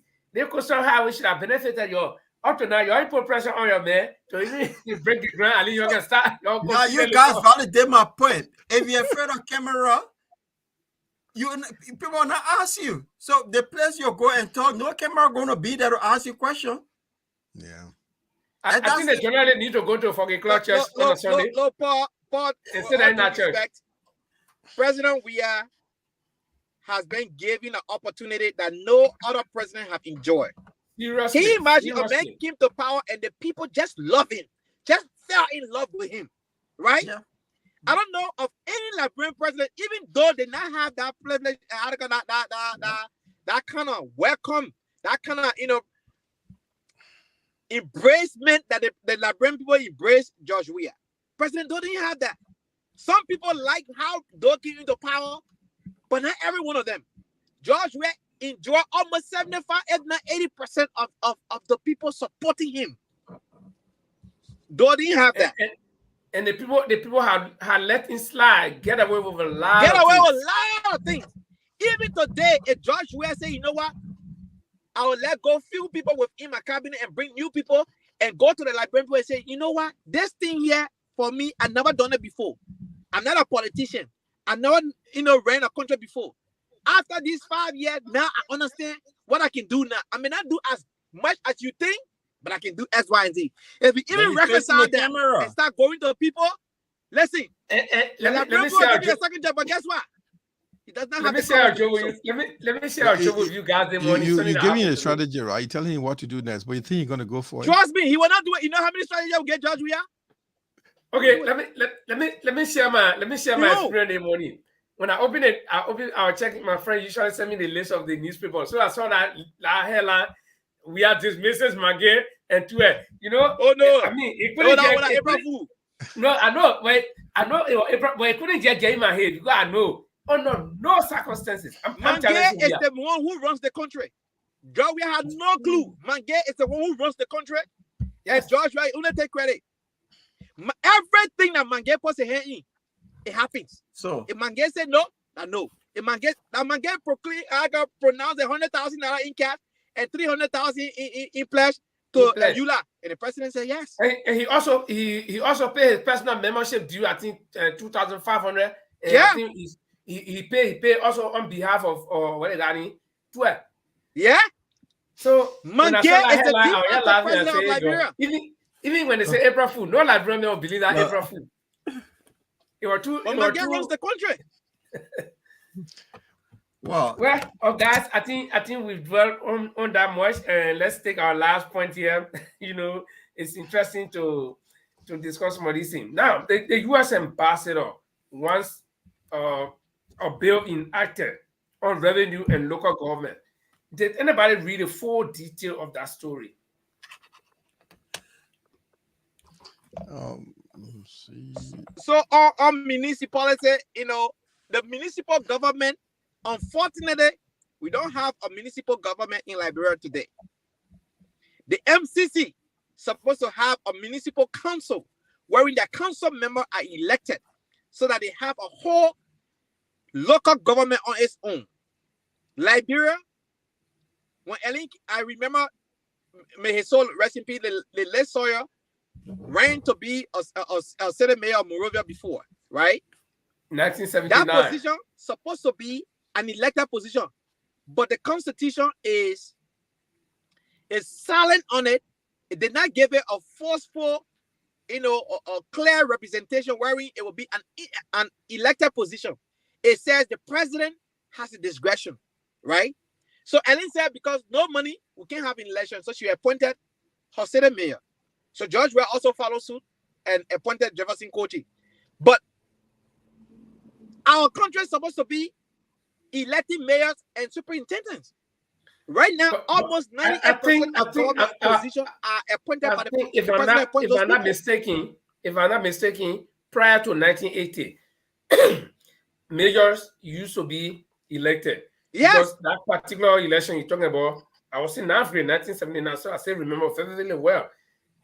The election was supposed to be that week, something like that, and then the rest riot took place. So the election was supposed to the two front runners were Amos Sawyer and Chuchu Horton.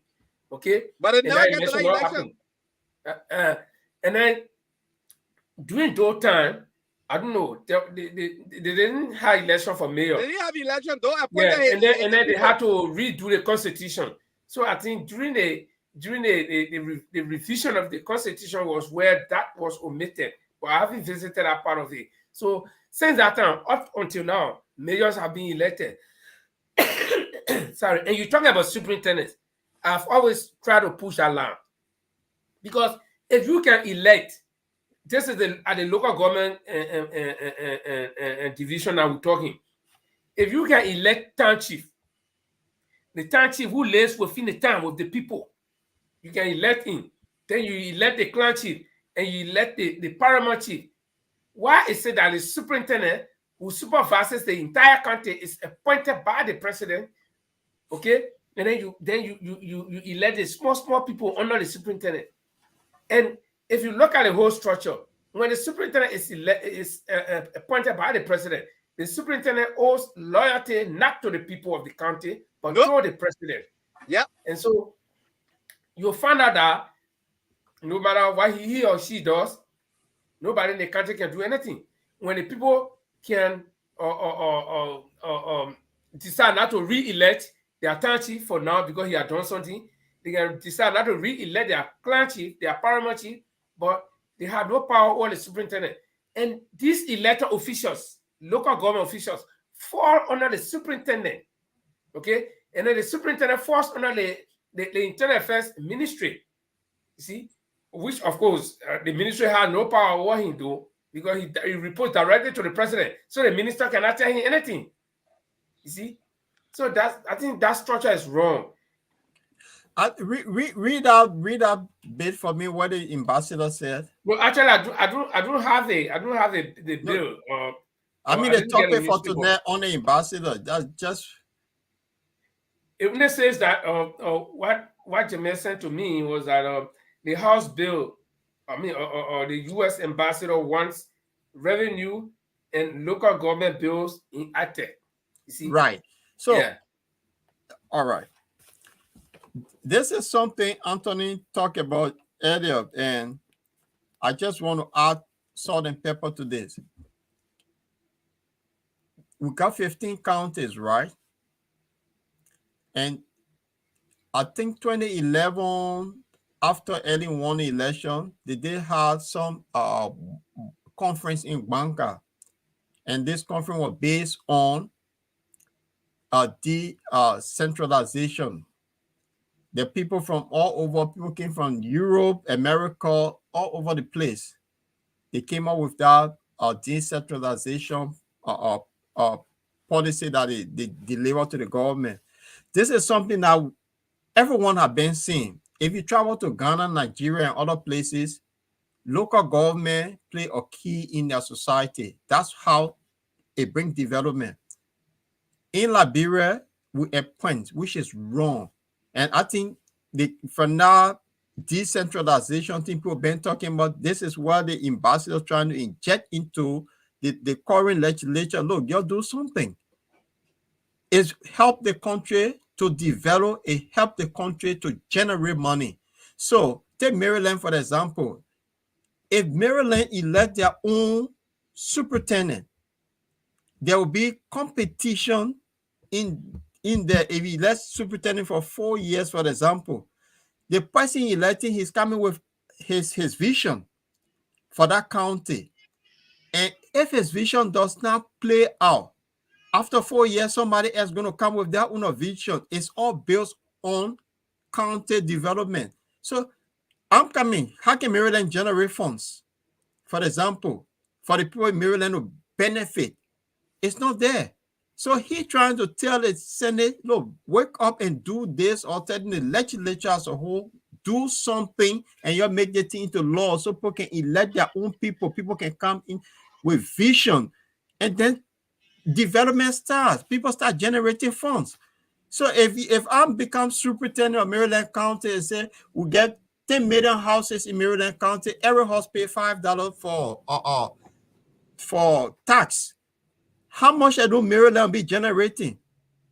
It got nothing to do with central government. We can support people. We can build hospital. We pay police. We do that from generating that income. I think that's where he's heading. That's why he's proposing to them. Yeah, the American ambassador is looking at the structure within the U.S. Look at you got the 50 states in the U.S. They are all independent government by themselves, so to speak, because they control their own budget. They do their own administration of their state. You know, so they everything they do is right there. You know, say I live in Houston or Texas. Every time I go, I always enjoy. You see, Texas, everything in Texas is all by itself. So the moment you cross, you get to Louisiana, or you cross, you get to the next state. You in different state already. Your everything changed. Everything about you is different. That's okay. Right. Now, so people, the Americans, they know how this thing works. even the Federal Republic of Nigeria, you see the federal states, they are all they are been by themselves. They got their own government. Okay, the central government is there, but they don't take most of the time. They don't take command from the central government in the first place. They rather report to the central government. Okay, you generate your own funds. Here in Norway, we got something called feed care, which is a county. Then in a county, we got the districts. Then in a district, we got something called a commune, which are the municipalities. Okay, my municipality, I will do everything on our own. The next one, they do their own thing. And so now it's competition. Okay, we feel since my municipality headquarters, the whole district, we feel that we are the strongest. But the other people, even though they are in a district too, the other municipalities are in a district, but since we feel that we got a headquarters, we feel that we can do everything. No, the other people can do. So the competition is there. Everybody is generating its own money. And I always thought that, because I work in the government, right? I work in the government here. I always thought that my pay, before I got to know this thing, I thought my pay can come from the central government. No, my pay comes from right here, from where they generate right here. Can you imagine? It's local government. So if we were doing that, the stress would be less on the central government in the first place in Liberia. Okay? And the central government, the revenue that they collect, they will not be able to spread it according to the budget allocation. Normally what they do, they give or the country's development fund, right? Give your development fund for that year. You're getting your added to what your country is generating, and you can move your project. So Maryland County will build one highway connecting. Let's say they build a highway from Maryland County, from the capital. They go to stop it to Grand Crew border. Before Anthony come in, I'll go through something. In the UK here, they get a thing they call county. What every year they reward the best county city. They get a city reward. They city that come up with something that haven't been done before. That city get a award from the government, and they will come. They say this city is the city of the year. That means they have done something great. So if you bring competition by decentralizing power, say Maryland County come up with something that is generating money, children in Maryland going to school, hospital free because of the kind of work the people put in over there.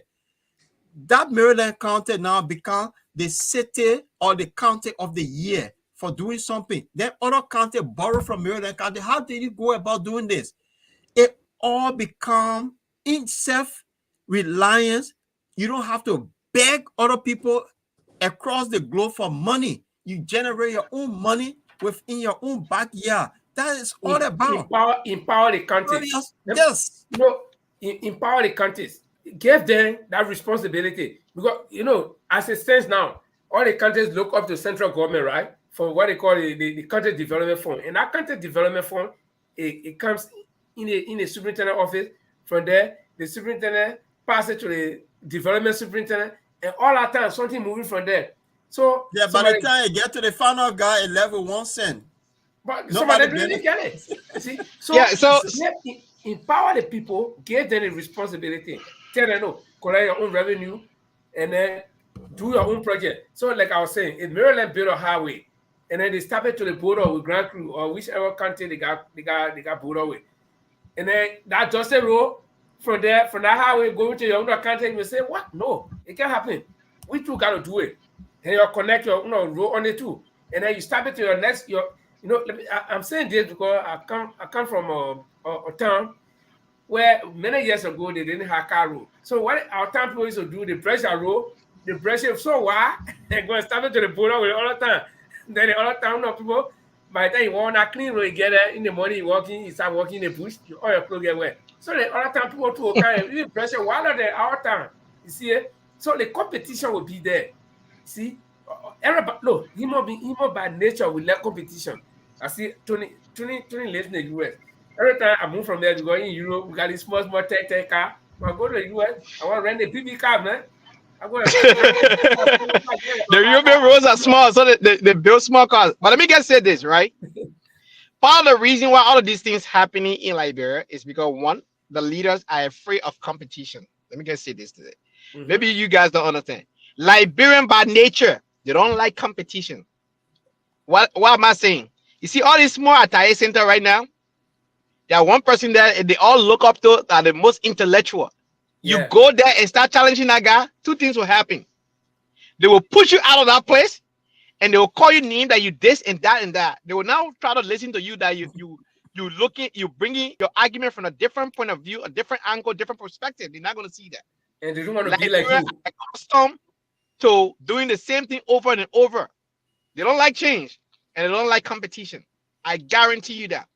If they like competition, most people in Liberia today will embrace Mr. Alexander Benedict Cummings. They will embrace him, they will try something new, and they will try to open up. But no, they want political seniority, and that thing does not exist. There is no such thing called political seniority. Why? If that was the case, Barack Hussein Obama would not become president of the United States because he was only a junior senator. 2 years of experience as a U.S. senator.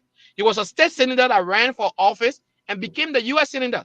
You were on the stage with veterans, well accomplished politicians, the likes of Joe Biden, the likes of Hillary Clinton, the likes of what's the guy from Connecticut. Joe mentioned, no, not Joe mentioned, but I just forgetting the name. But he came from Connecticut. They were all on that stage. 17 candidates seeking the Democratic nomination. Barack Obama only have 2 years of experience as a U.S. senator. He stood on that stage and presented his case to the American people. When he won the Iowa caucus, they said, "Oh man, don't worry, that thing after Super Tuesday, that guy will not be around." But guess what? By the time we reached the Super Tuesday, it became Obama and Hillary. They went neck to neck, and Obama became the nominee. Right? When he claimed the nomination, they said, "Oh, he ain't gonna go on. You got a veteran called John McCain. Can't go against an inexperienced guy who never, been in politics for too long." But Obama embraced the opportunity and compete at the highest level. Liberians don't like competition. The CPP were funded. Most of the people in the United Party went with that chip on the shoulder that, oh, the United Party is a formidable political party, well-established institution in Liberia, and have the number, so JMB should be the standard bearer. Mr. Cummings fought hard and said, no, each political party should have equal delegates. They agree. Guess what? Even the ARP that don't even have close to 300 members, they got 300 delegates, 312 delegates, right? Each one of them were given the opportunity to steer the affairs of the CPP. We saw Mr. Yue, 8 months. What did the CPP accomplish? Nothing, right? What did he turn over? It was under the Yue, the formation of the CPP document started formulating, but it was not completed. Under Mr. Cummings' leadership, the CPP got registered as a political collaboration in Liberia, certificated. Under Mr. Cummings' leadership, the CPP ushered 15 candidates in the race in the senatorial special election in 2020. We won 6 seats. That brought back Darius Dillon and brought back Yombly Kanga Lawrence, that re-election, right? Including 4 other candidates who should have won more seats, even including the seat in Nima County.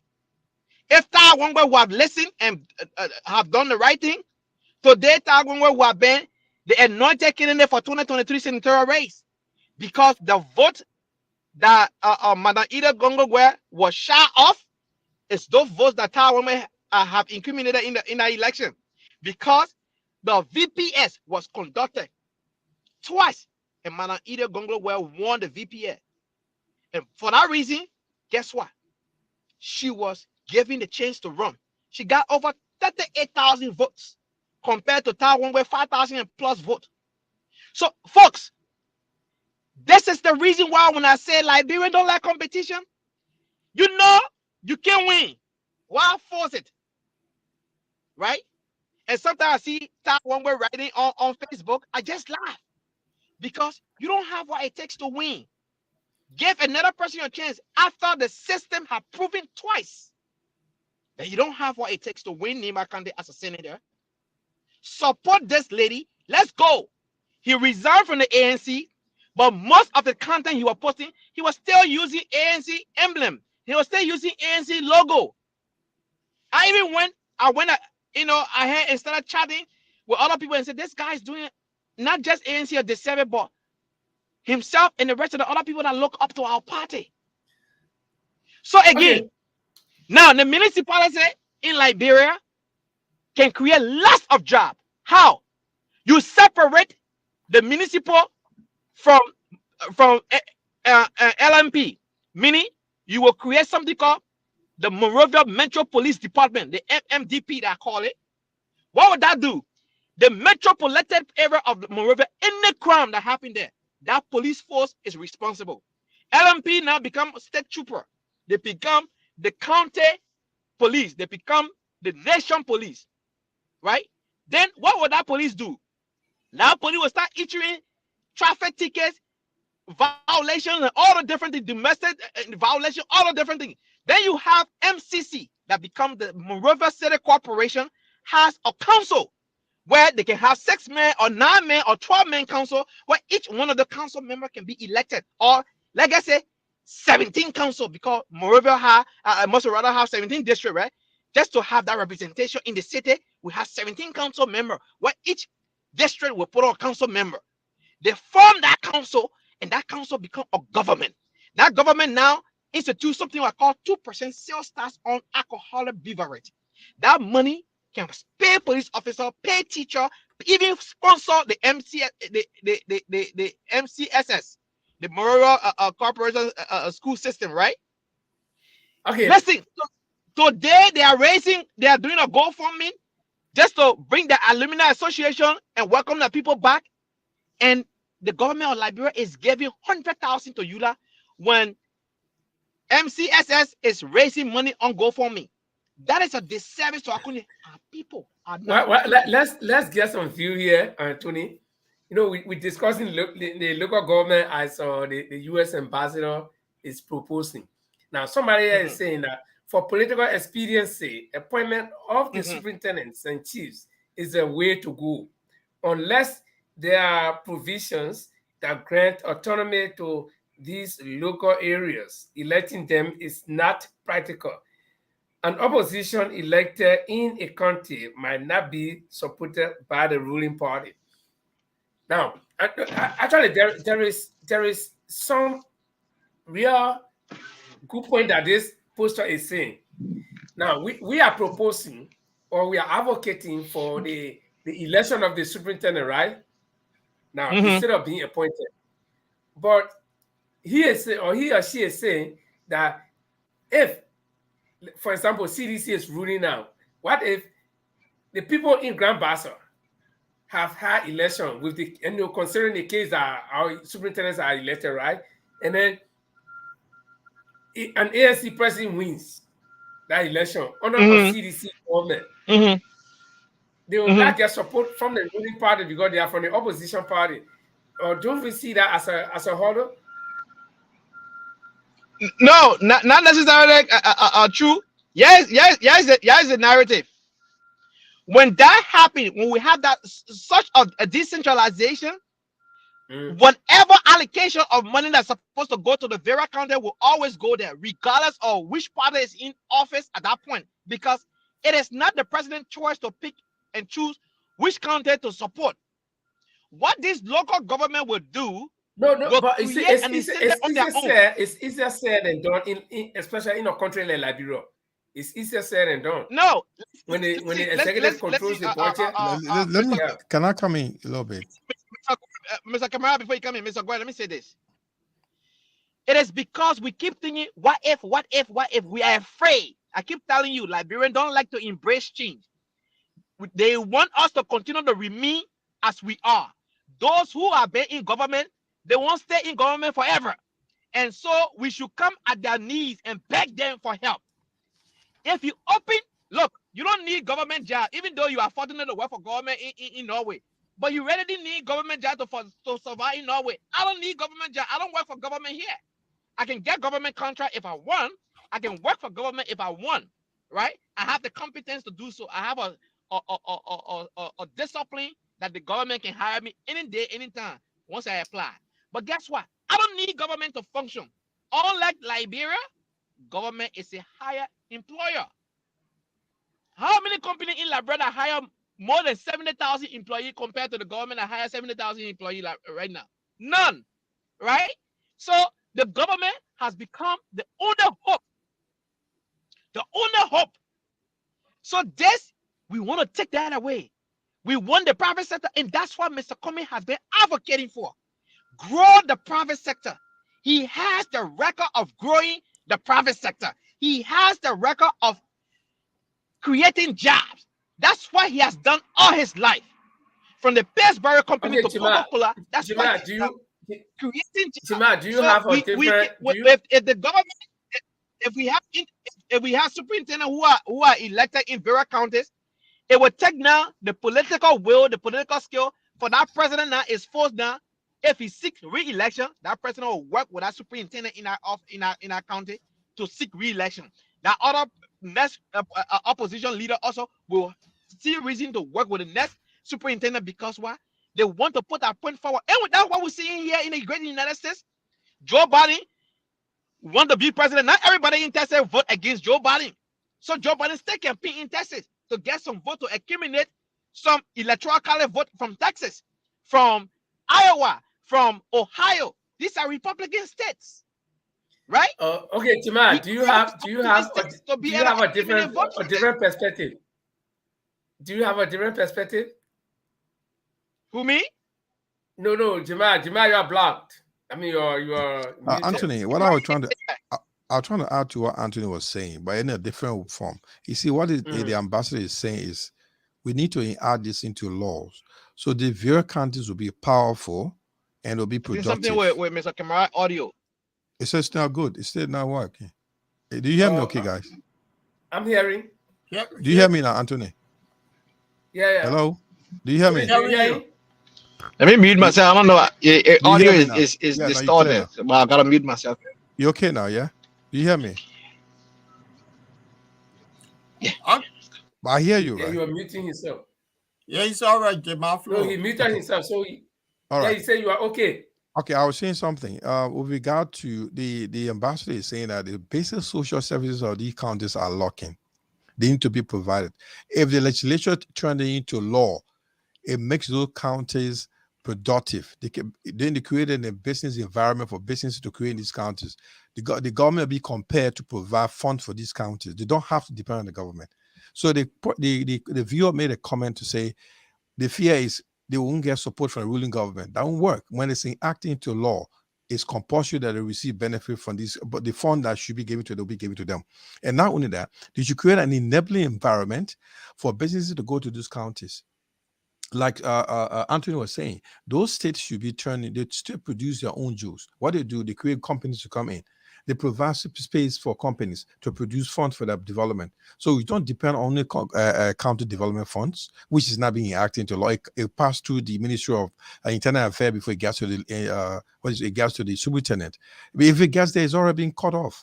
So what we are saying here, I think I'm supporting what Anthony's point is, that we should allow those things to be enacted into law, so those counties should be getting into development themselves. They should create a development environment for themselves. So there's nothing to be afraid of. We need to take this step. And like we are saying, ABC is the right guy. He knows what we're talking about. We think that we should support his point. He had a policy, he said it over and over. Mr. Cummings has said it over and over that we need to engage those private sectors to come up and bring those and get the people involved into development in businesses. So these counties will develop. We should not be dependent on government pockets. That's what I'm trying to say. Almost the same thing Anthony's saying, but in different faction. Yeah, but hey, okay, Jamal, let me get coming there. There's a comment here.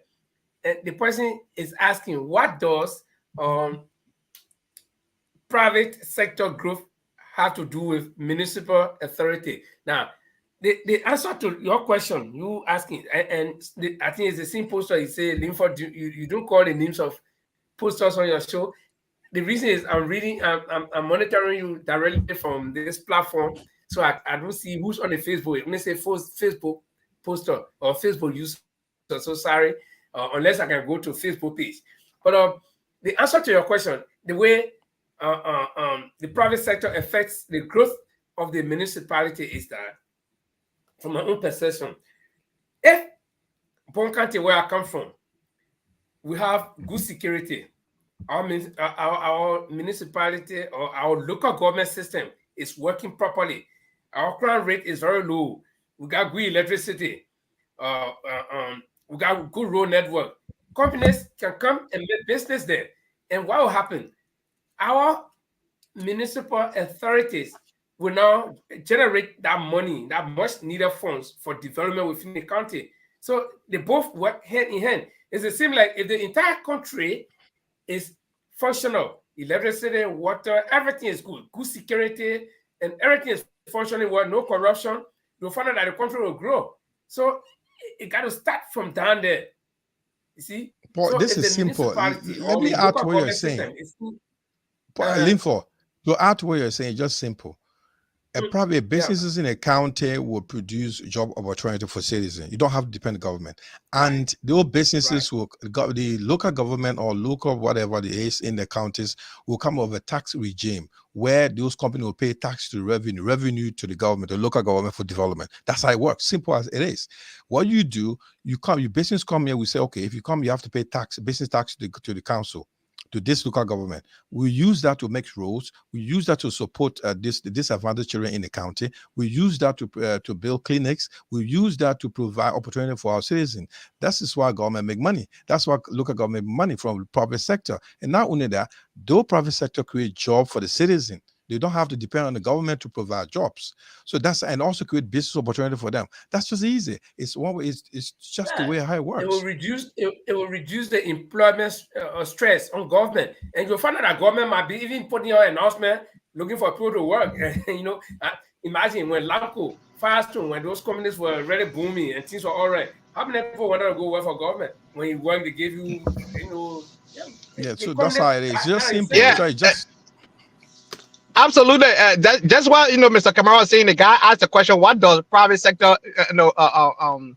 private sector growth have to do with? What does the municipality authority have to do with a private sector?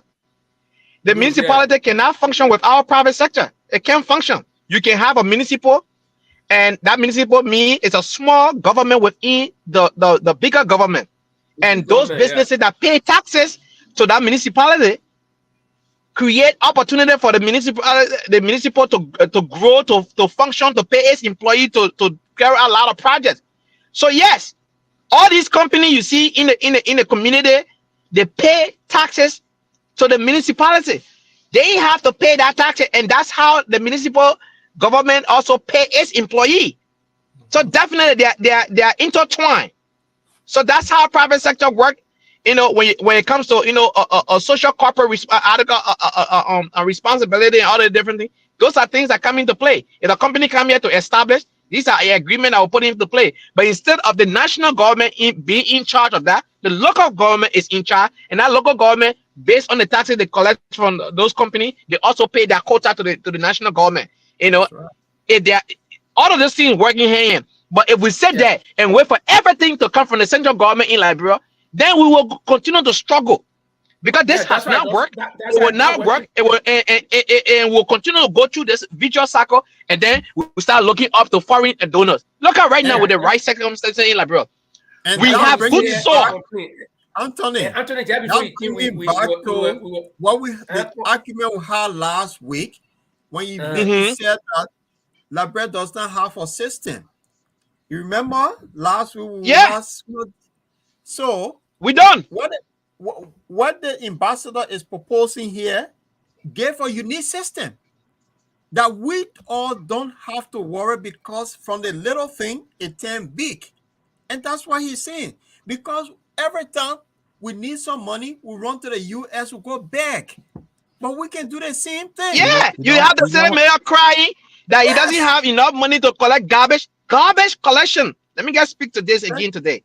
Garbage collection is the minute portion of the city mayor function. Garbage collection. The city mayor should be sitting across the table with businesses, with investors, how they will bring business to Monrovia and hire people and employ people, and the taxes they will pay will help pay for the garbage collection. The city mayor should be put into place wearing the city ordinance that people will not build zinc shack on area where they're supposed to build upstairs building. Somebody build a 2-story or 3-story building right here, then right next to it, We don't have something called zoning even in Monrovia. A man can build a nice 2-story or 3-story house here, and another person come with a zinc shack.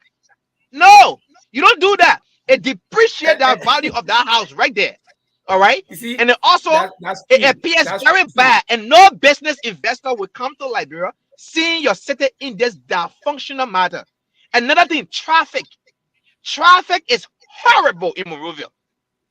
The city government can put into place the stop sign, saying they can't afford street left for now, and then also citation, meaning if you violate the stop sign, you will be cited. You will be given a citation, and that citation come with fine, and you are given a limited time to pay that fine, whether 10 days or 20 days, and if you don't pay, you have extra penalty, all the different things, right? In the first Speed in the limits. first place, Tony, your country, your entire country is not on Google Map. If it's there, it just No, it is. give me chance. Give me chance, man. You know No, how they if you calculate? type Monrovia and go to Google satellite, you will see No, it's there. you'll see Carrot Street, you will see Wait. Somalia You know why Drive, they you'll see calculate? UN Drive, you'll see You know that. why they calculate? You know why they calculate? Because the GPS, they went No. over the satellite. Right now, like Monrovia, the whole even Zwedju. I was surprised I put those street and it pop up. Those street. Yeah, I know yeah. 5 street in Zwedju that came on the GPI I can call right now. That's Strap Street, Dole Street, Broad Street, because Broad Street is the one that coming from the Tottenham Party all the way going to Sandal Road. So Then No, the man, guy, you love your country. I know you love your country so much. I know you Anthony, love no, it's not that. It's not that. Anthony, let me get Before you one story. 2009, Let me get you story. no, before The 2009, GPS Liberia was not on it was not on the GPS. Before 2009, Uh-huh. Liberia not on the since 2009, Liberia been there. Anthony, some guy took his GPS to Monrovia and he was trying to impress his girlfriend. From City Hall, by the time they could reach the Musu spot, the GPS for some reason started malfunctioning. Yeah, it So said they you got to turn around. And No, he didn't do it self justice, right? I hate when people try to do that. So if you wanted to have used the GPS, first of all, you have to update your GPS, right? You also have to change Yeah, the you map. got You have to to put a download global the map of mapping on it. Liberia. Correct. And then have the map of Liberia, the local map of Liberia on there, and then the GPS will function. Even the GPS people say, oh, the GPS can make people lost. No, GPS is garbage in, garbage out. Whatever you punch in the GPS, that's what the GPS is going to give you. Yeah, In America, there is some sort of I got a street repetition in America. Martin Luther King Boulevard is in almost every city in America, right? Main Street is in almost every city in America. So make London sure Road. that the zip code London Road is everywhere in London. everywhere. There's New London Road in Georgia. That's in New London Road in New Jersey. That's in New London Road in Pennsylvania. There is a place in Georgia called Decatur Road. Decatur is in Gwinnett County. It's also in DeKalb County. Yeah, you got And if you don't know the difference between the two, you got Gessner Street everywhere in America. Yeah, but let me say that, guys, we've come to the end of today's edition of this program. But we want to say thank you very much, Tony. This week we mandated that you be here. But next week, I know Tuesday, I know where you want to come. But at least today you I can come every week. Every week I can come. Once I have the opportunity to speak, I can come. Every week I can come. Yeah, you can join anytime while the program is going on. And Chima, I want to say thank you very much for your research. Let me give that to you. Chima, I was going to do most of the research on the topics that we discussing today. And Paul is always there. Paul is the man who reminds me every day, my man. And we're coming on today. And Paul, will come on unless I'm sick. So, gentlemen, I want to say thank you very much. And this is something that we need to do. We've committed ourselves to it, and we got to do it because people will be here all the time to listen to and to our viewers. The reason why I don't acknowledge you when you post is that, or when you comment, is that I don't see your name on this app. I only see Facebook user unless I open my other computer with a Facebook account. I think that's what you need to do, and we got to encourage them calling in too. Yeah, ask questions. That's right. But if I were you, I'm posting, I'll just say Linfo because me I let my own name. I'll just say Linfo posting. Then I'll give you credit. But I want to say thank you very much for all of your comments. Even though somebody will ask me all the results, Mr. Commission's VPS, we didn't do. It didn't happen. They didn't have the VPS result. Yeah, because can I make a quick announcement? the only thing you agree to that was primary. Then primary can they say no, coming will buy all the voter. Then they say don't do black voting. The black voting part no happen again it that and no VT so But black voting is unconstitutional. Even though my friend John Lobo last night on the Focus on Liberia platform when I appeared, John Lobo ran away, and John Lobo was one of those two that were, that were parading that around here talking about black voting is constitutional. That's how electoral college are elected or vote. I said that's not true. So black voting is unconstitutional. You don't tell 10 or 50 or 100 people to say, oh, one person will represent 100% and vote. That is not a primary, right? If we elect lawmakers and the lawmaker go to the parliament, that lawmaker was elected on a one person, one vote first before they begin the representation of the people. That in itself proved that one person, one vote was exercised. And but everybody is sitting. That man, everybody is inside that man sitting there. Correct. Yeah. But wearing in a primary where people are competing for the higher, seat of the party, then you say, oh, we'll do black voting. It is unconstitutional. Even the electoral college vote within the rules of the Democratic Party means that this candidate must accumulate X amount of delegates first for the electoral college also to support you. So one person, one vote is also exercised in every state, whether they vote by caucuses or they vote primary. Even during the national election in America, it's always one person, one vote. It's based on how much electoral college vote you are accumulating from those various states. Some states have more electoral college vote than the other. Like California has 55 electoral college vote. The state of Delaware, where the president Joe Biden come from, only 3 electoral college vote. So it varies. State of Pennsylvania, where I live, 15 electoral college votes from there. So again, 20 electoral college vote from Pennsylvania. So again, you don't just say, oh, black voting is constitutional because that's how the electoral college vote. Then you misleading the people. That's why I always call Josh Lobo out. Why am I calling Josh Lobo in? He is the vice chair of political affairs for the Unity Party, USA and Canada. This is the man that misleading people. Last night, he saw me on the Focus on Liberia, replacing Ava Tokwa because he was, very busy with other activity and he could not be there on time. So I was proxying for him. And when I went on the show, John Lobo saw me and ran away. He said, oh, I can't debate with Anthony, now my tie, blah, blah, blah. I said, no. You must say not here to debate. You are here to defend Joseph Yuma. Okay. But we'll try to see. So black voting is unconstitutional. We'll try to see if we can. Can I make an announcement before Anthony leave? Yeah. Yeah, I just want to tell our audience on the 8th and the 9th of July. I was just about to country. Oh, you want that? Go ahead, Linfa, make that announcement. So. Oh, okay. Yeah.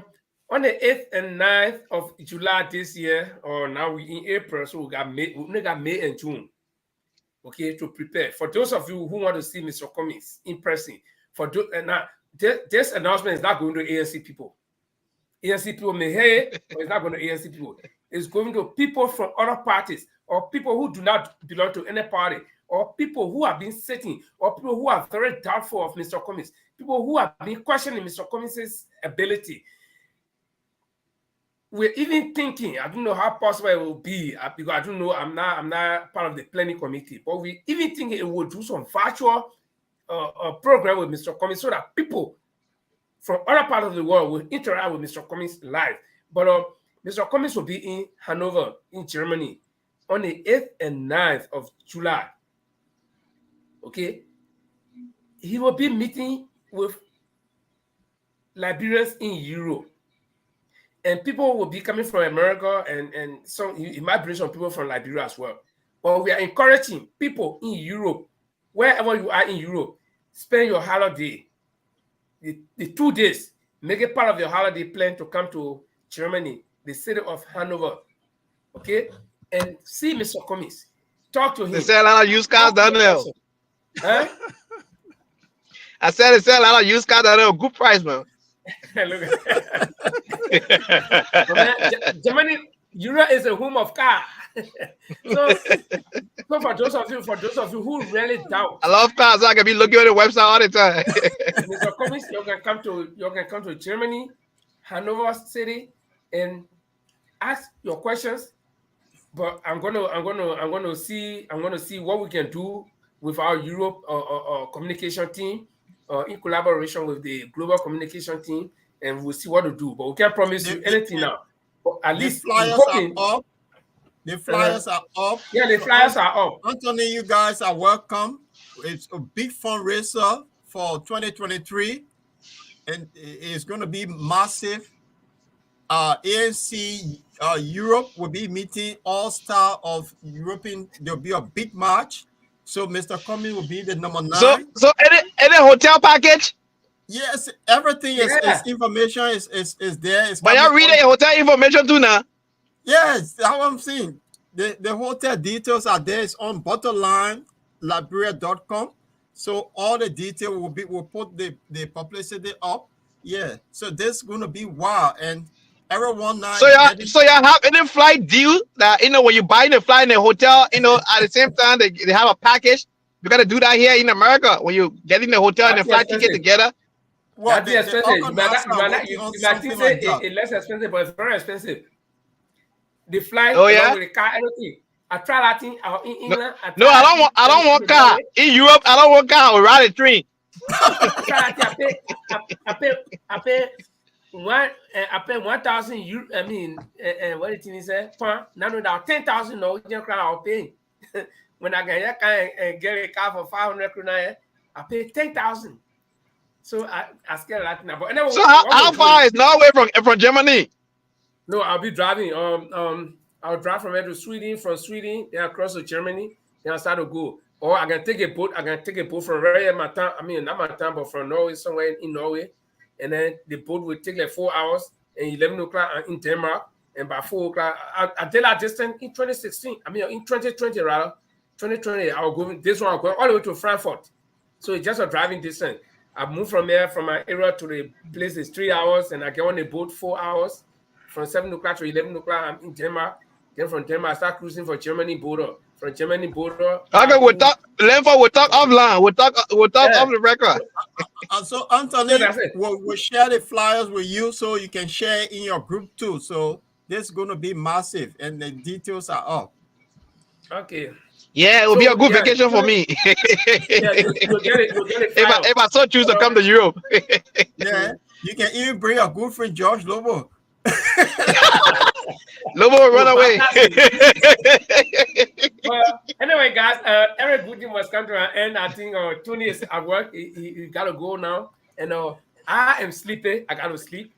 And Jemma is on a holiday in Manchester. Now, let's see. The guy was in Amsterdam. Where Amsterdam? Now he's in Manchester. You see, the guy is moving. And Linford, another announcement. We'll be hosting some team tomorrow, Bond County team, but it will be on Bottomline tomorrow. So Jemma will be with me, and I think you two will be on the program tomorrow. Okay. Yeah, I don't know if Jemma had a discussion with you on this. Yeah, I got communication. But we can watch our daily close beyond close room. So all right. All right, man. See ya, man. Thanks for having me. Let's see you next week, by His grace. And we hope to be here on Tuesday. So for those of you who want to be part of us, you can join us on Tuesday. In fact, not if you want to, you have to join us on Tuesday so that we can have a brand new edition of the program, The Bottom Line. We come your way every Tuesday and Friday. My name is Linford Well. Chima Kamara is there in the UK, and Paul Chilplate is also in the UK. We'll all say good night and have a good day.